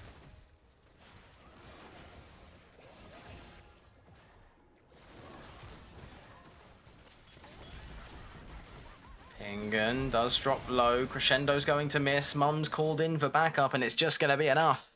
Mum is there to help. Smolder able to pick up that kill into the Misfortune. Has used flash and bullet time there. And at the moment, it looks like D4G is running out of steam. Smolder now 107 stacked. We are 13.5 minutes in. And the Smolder is rearing up to be a powerhouse. Essence Reaver now picked up. Has the Tunneler. As its first items across the board, minus Versman, who's opting for that Archangel Star for that late game defense with that shield. Just stopping the burst from potentially the Syndra from being a little bit too strong. And even with the Crescendo missing, it's still lights out for the Misfortune.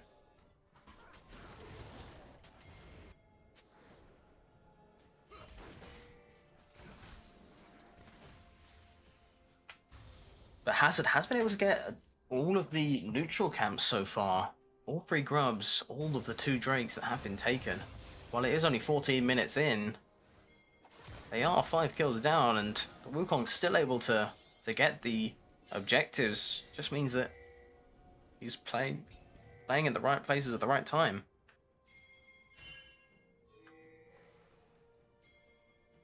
D4G, they really have their work cut out for them.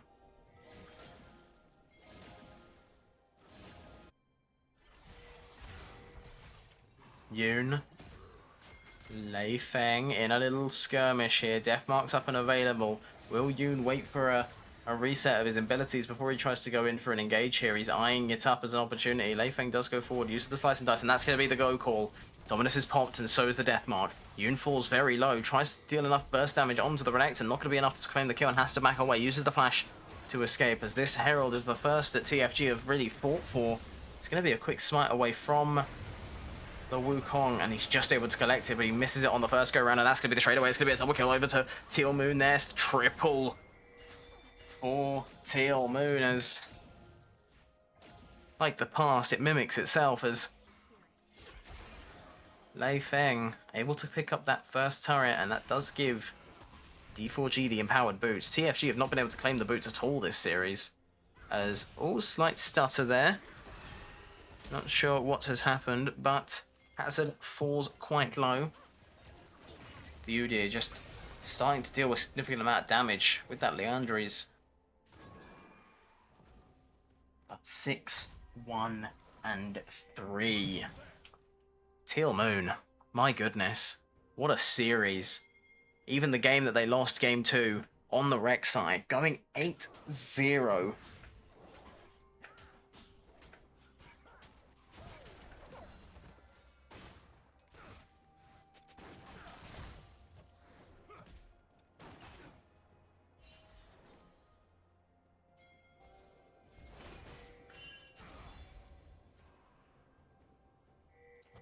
Now, TFG are very confidently in the driver's seat at the moment. Not really looking to slow down too much. Teal Moon is just constantly being a nuisance to everyone who tries to counteract him. Oh, Chris Paul needs to be careful, but so does Pingun. Scan of the Week going to catch him out as the bullet time comes through. Glacial Fissure going to be knocking up Burstman as well. Snot Bubble does go in, and Swag is here. Yoon is on the side. Mum comes in for backup, and Eyebrow leg does fall quite low. It's going to be the first to fall to Pingun. Deathmark is used on the Braum. Helios is going to drop low as well, and Hazard is dropped by the Udyr. Meanwhile, Teal Moon drops Lei Feng in the last second of being alive. And Teal Moon still cannot be stopped, as this will be the first objective going the way of TFG.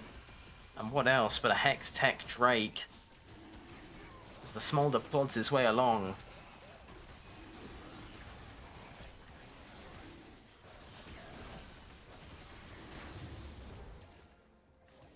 We are just about to close in on 18 minutes. Herald spawning in 5 seconds. And Smolder, 164 stacks.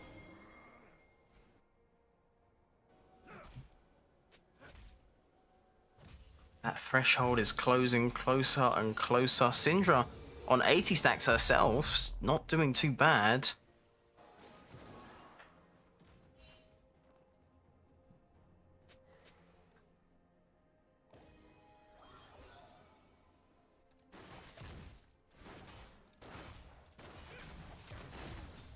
Well, the second item's coming through now. You need to have a game plan if you're D4G. You need to try and, what you need to do is you need to try and find the pick.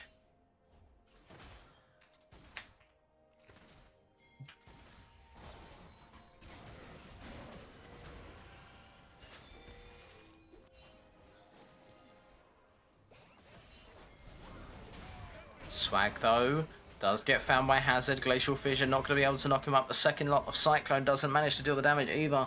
But in comes Yoon. Crescendo used onto Helios. As Yoon takes the Hexate over around the back, and Helios drops low. It's all in on the damage. It's going to be the first killer going over to Teal Moon. Hazard now in a chase. Swag and Yoon. Deathmark comes through as it's going to be a 2v1, and the Deathmark claims the kill. Yoon is having so much fun on this champ right here. Comes in game 4. Has his Kiana banned away. And now, in a decisive game 4, TFG are very much in control. D4G, they lost last game in such an unlikely fashion. It was one misplay that let the Viego get a reset, and it just snowballed out of control. But this game, you've not really been in control at all. But Swag is a little bit too far forward. It's going to get caught up by the Winter's Bite. Mum comes in to land some assistance, but Helios blocks it with the door. Now it's going to be all on Pingun. And Helios is going to be the first to fall. Misfortune is slowly ticking down. It's going to be claimed by Versman there. Gets a second kill on the board as there are still 3 members of TFG who have yet to die. And surprisingly, Teal Moon is not one of them.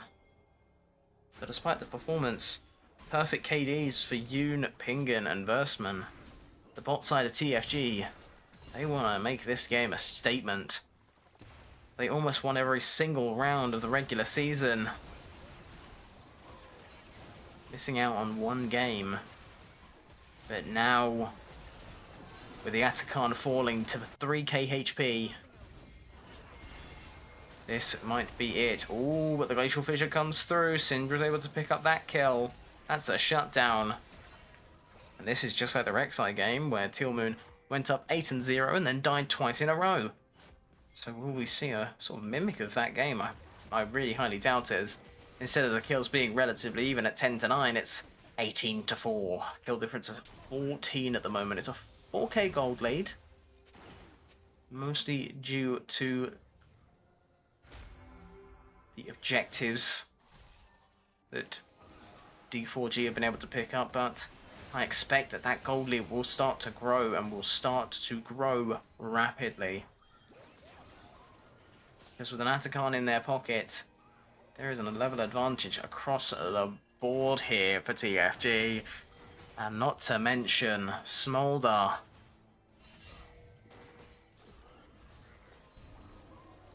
$214 stacks. So it's only a matter of most likely a couple minutes until this baby dragon has grown full and foolhardy.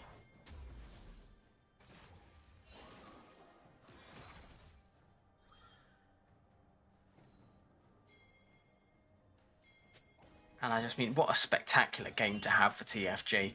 You come in here, you do well game 1, slip up a little bit game 2, claw it back in game 3, and now in game 4, this is a statement. This is the TFG that we were expecting to see. Teal Moon absolutely dominating so far.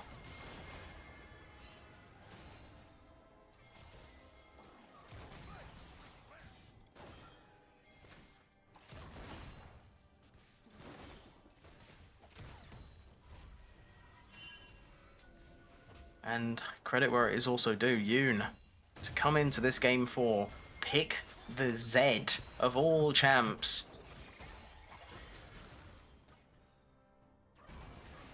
And to pull up and have a perfect KD 23 minutes into the game. You know, not a lot of mid laners can attest to being able to pull that off. And I mean, I said there might be a pentakill this game, and my gosh, it hasn't been far off.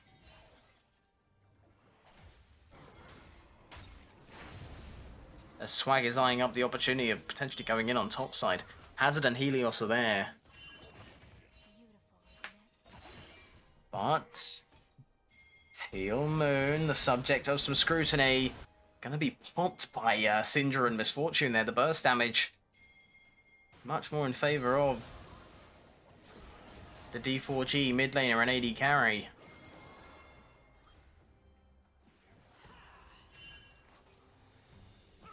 That's going to be a shutdown going over. Oh. I broke a leg is seemingly having not just one, but both legs broken at the moment. 2-6-0.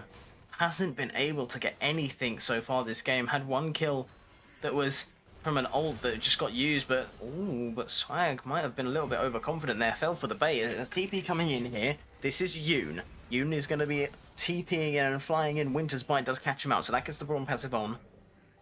But nothing else will come through. So the Yoon forcing them to back off, as you can see those horns on Smolder.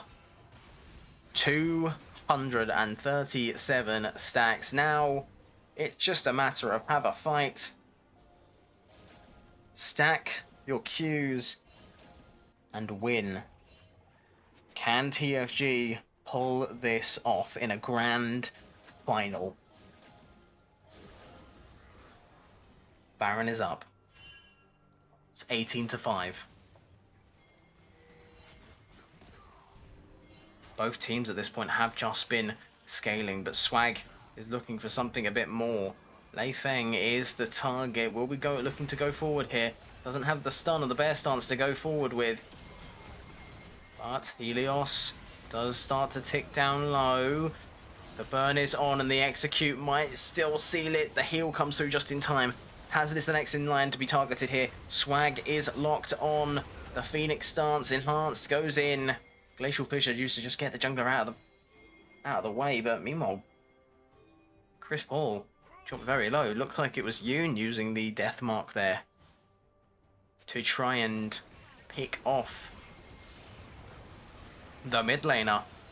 As now it's a Baron start. TFG. Teal'c is on a ward right now, so he can be seen, but it doesn't look like it's going to do too much as Hazard does fall within an inch of his life. It's going to be a stun up onto the Misfortune, and the first comes through for Pingan. Now Teal'c stuck under the turret is going to be claimed out by Helios, and here comes an Udyr though. He is angry, he is furious, he wants this game over. There's a Baron buff in his pocket, and he is very happy to see you.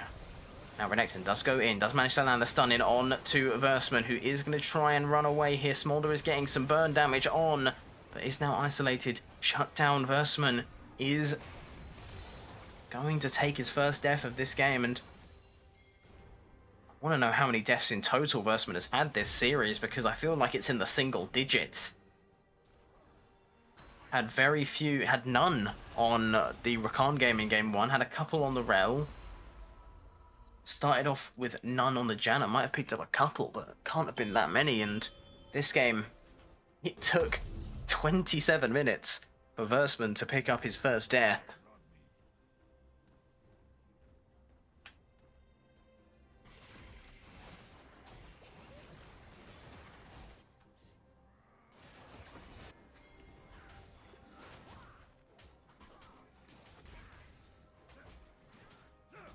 TFG, they managed to pick up 3 nice kills in exchange for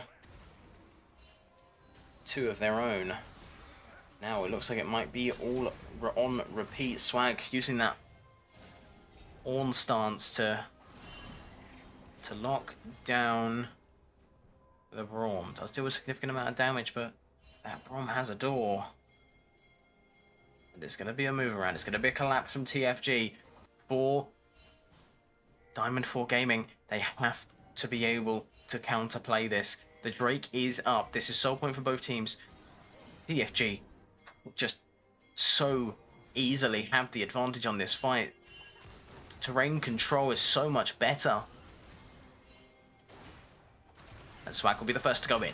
Uses the Phoenix stance to try and get a little bit of poke damage on, but Mum is called, and Mum kills off Wukong as Yoon is in the midst of the backline, but it's gonna be 4 down for TFG, and the Misfortune, they bit off more than they could chew.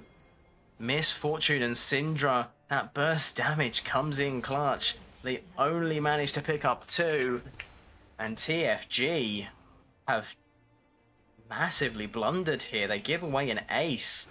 There is no longer a single member without a death. Overconfidence, they walk into the Misfortune. They don't have a consistent frontline to be able to tank it. And now the Drake is in their sights. X-Tech Soul will prove unbelievably valuable. That's slow, and the damage as well.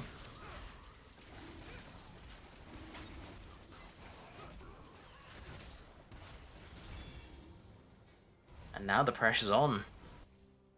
7 kills to 12. And now Diamond 4 Gaming, they play it very, very well. They react perfectly. They move all the way out and around. TFG, they don't opt to take the rate, they opt to take the fight.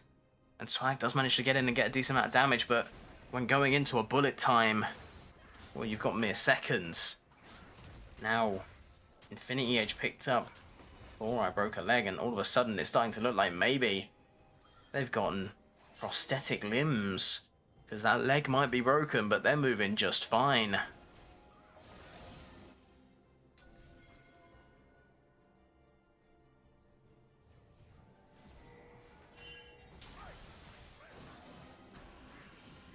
At the moment, it is somewhat becoming the Misfortune and Syndra show, because I'm not being funny, but Lei Feng, Hazard, and Helios are sort of just kind of bullet sponges at this point.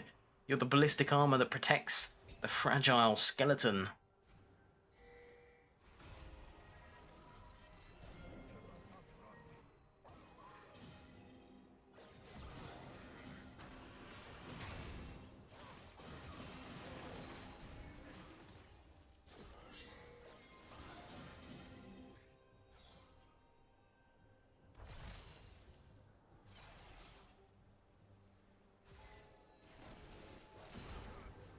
I mean, right now, all I can say is I want to look to Yoon to pull something out of the bag here. I know that there's an Aurora in top lane, but there's another rabbit you could pull out of a hat.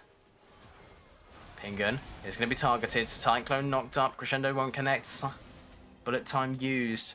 So now the jig might be up for D4G. They might have been down, but they're definitely not out, as they are trying to swing for a comeback here. Winter's Bite denies Versman the opportunity to back off. And Wukong, funnily enough, Hazard holding the Elixir of Iron at the moment.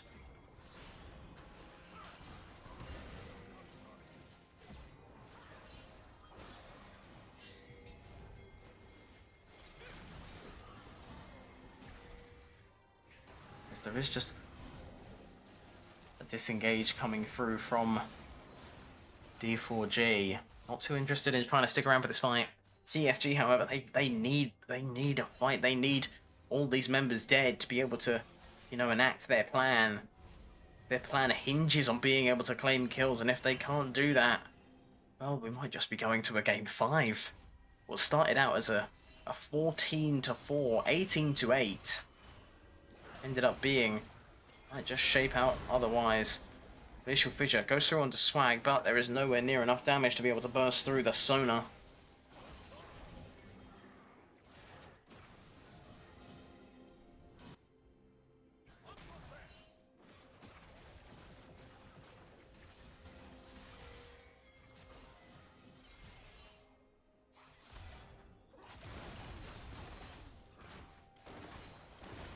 Lei Feng, who has been a little bit relatively quiet so far as this game has gone on, does take a little trade against Yoon, goes all in. Dominus is available if he wants to try and pop it and carry on.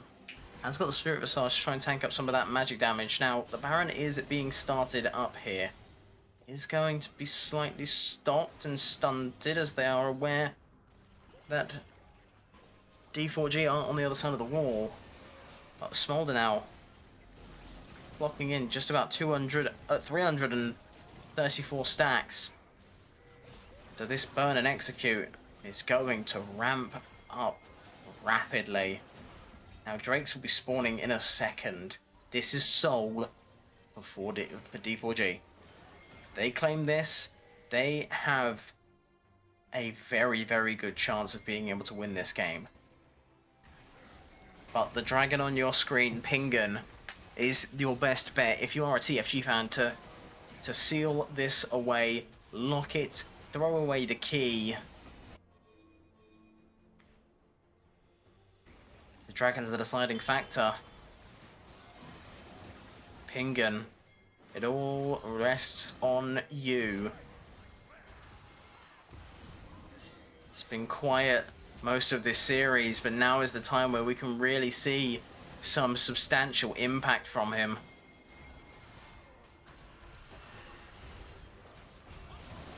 So it's just going to be a large amount of poke damage come down. Pingun does try and take a forward position, does chunk Helios down quite low.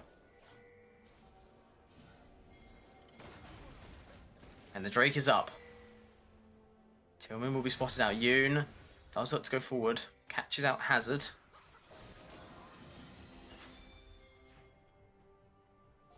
And the Drake is very quickly taken. Looks like it's a Baron call for D4G.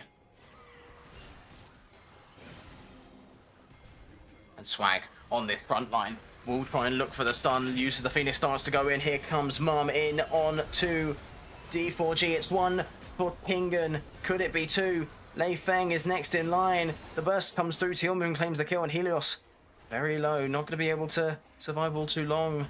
The Misfortune and the Syndra, your last lines of damage, as it's going to be a very big amount of burst. The Between Worlds comes through, and Pingen picks up his second of the fight.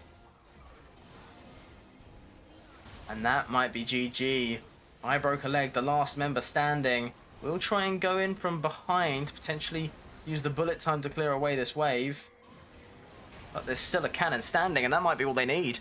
Tfg, now in a spot of bother by Tealmoon. Might be falling here to the solo Misfortune, giving it over to Pingen. And that is game over. 3-1, TFG wins.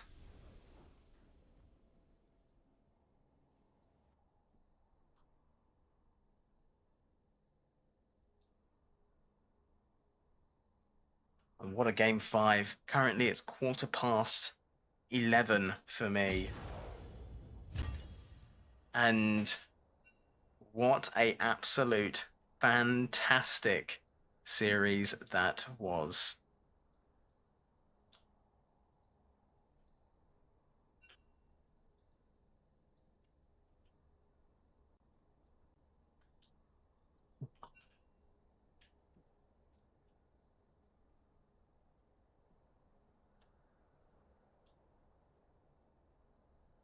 So, there you have it. TFG are your Division 3 champions. 3-1. They beat Diamond 4 Gaming, and those friendly guys have managed to win it all in their first season together. Yoon comes from D4G and takes on the rest of the division, the UKEL Division 3 finals, and they win 3-1. But ladies and gentlemen, I'm just seeing any kind of possibility for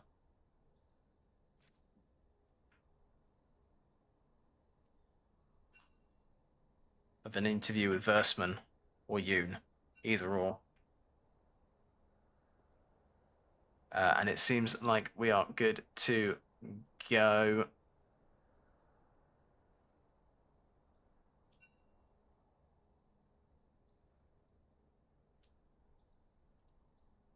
Hello, hi, hey, how you doing? Hello there, #VerseShow. First of all, boy, first do you of need all, a cam? Because I have tear mice, so I want perfect out, right? no, Okay. it's absolutely fine. Interviewing Versman here. What a series.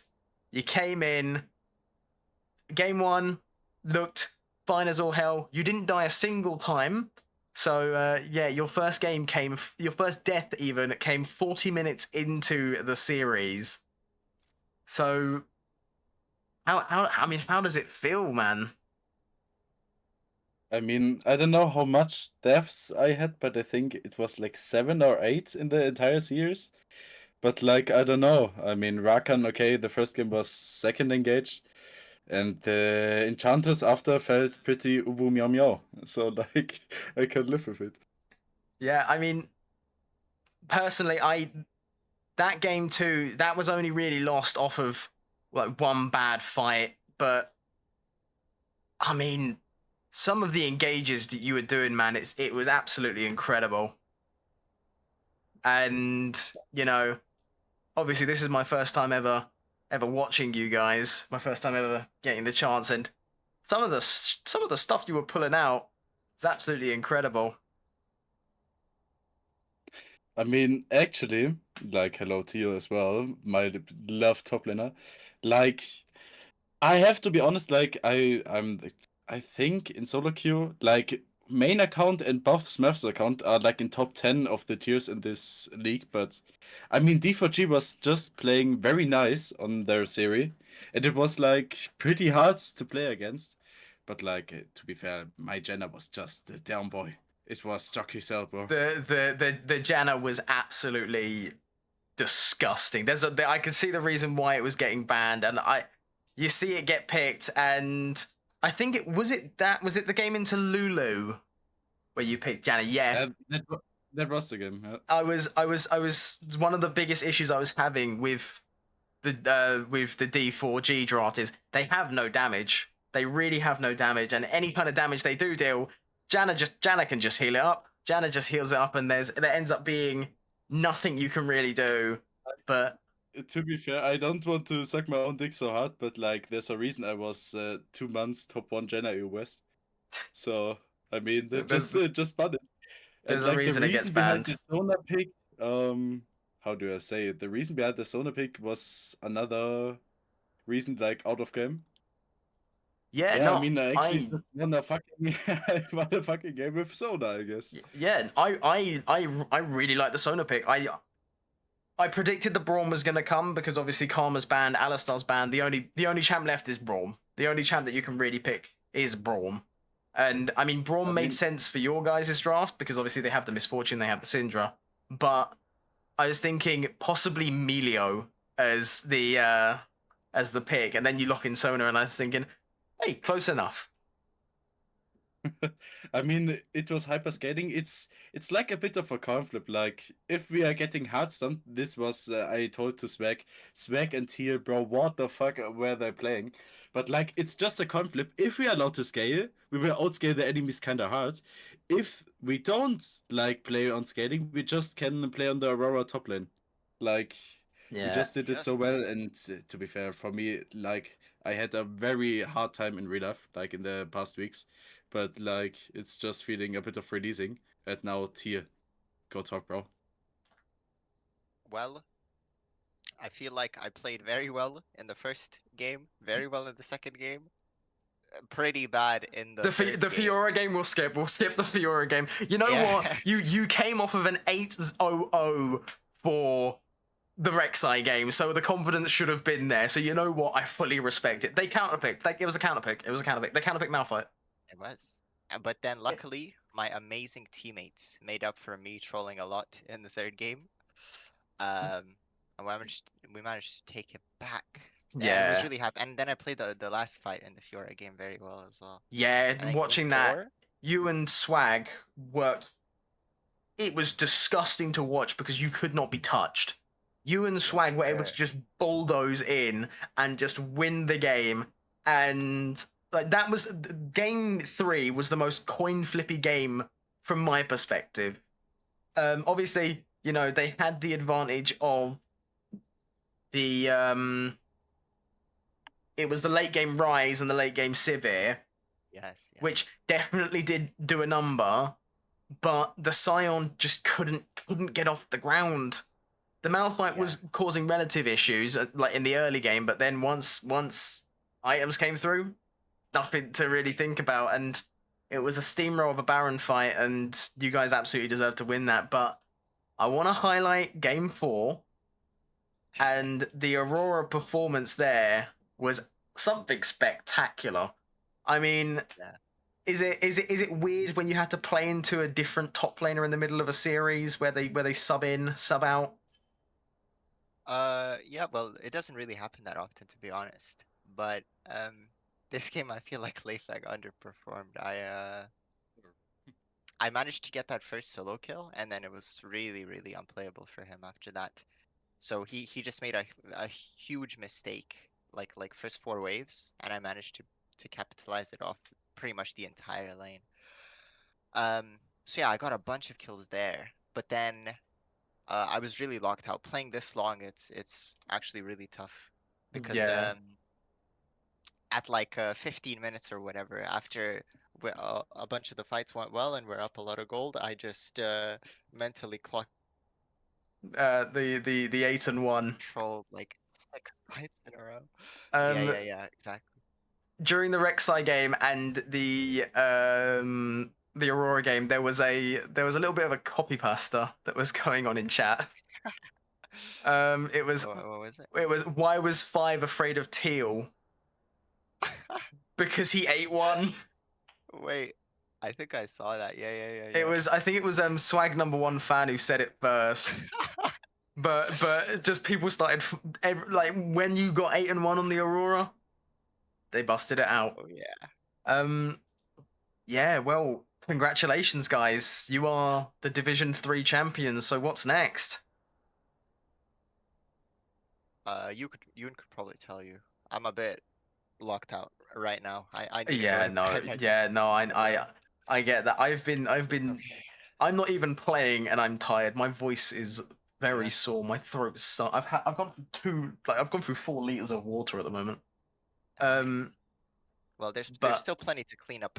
I'm not entirely happy with how I played. It was really good that I managed to really stomp lane pretty much every game except the Malphite one. Even the Malphite one was going relatively well. It's just that I managed to keep yeah, up. just one solo kill and all of a sudden it ooh.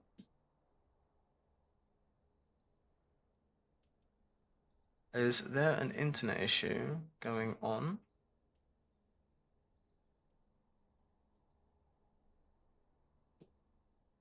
Not too sure.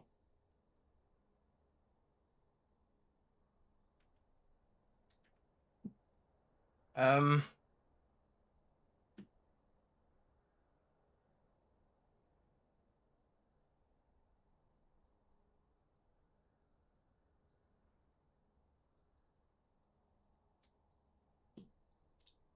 all right, so the Discord has just crashed, so that's not good. Gonna see if I can try and recover this.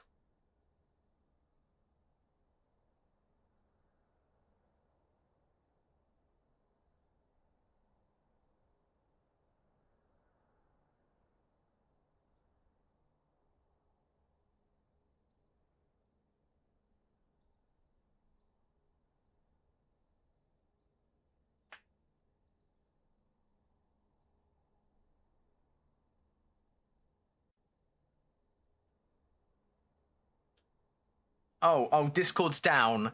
Discord's down. Right. Okay. In which case, um,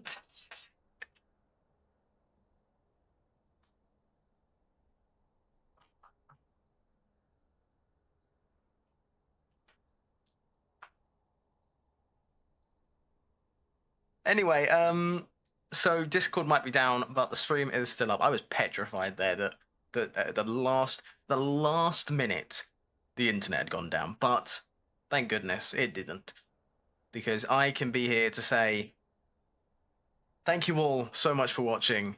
Thank you all for stopping by, and thank you all for sticking around. I've been T1NCR Tinker for short, casting for TFG in their 3-1 win against D4G in the EU UK Division 3 finals. So we will see you next season when Discord hopefully works. It won't. It's not going to. And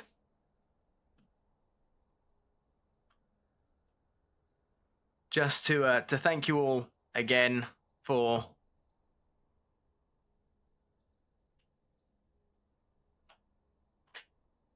thank you for watching, and I just want to I really want to just send my appreciation to Yoon, to Joe as well. They've given me the chance to do this, and I couldn't be more grateful. So, yeah, I believe that's it from me. Other than that, we'll see you all next season. Bye bye.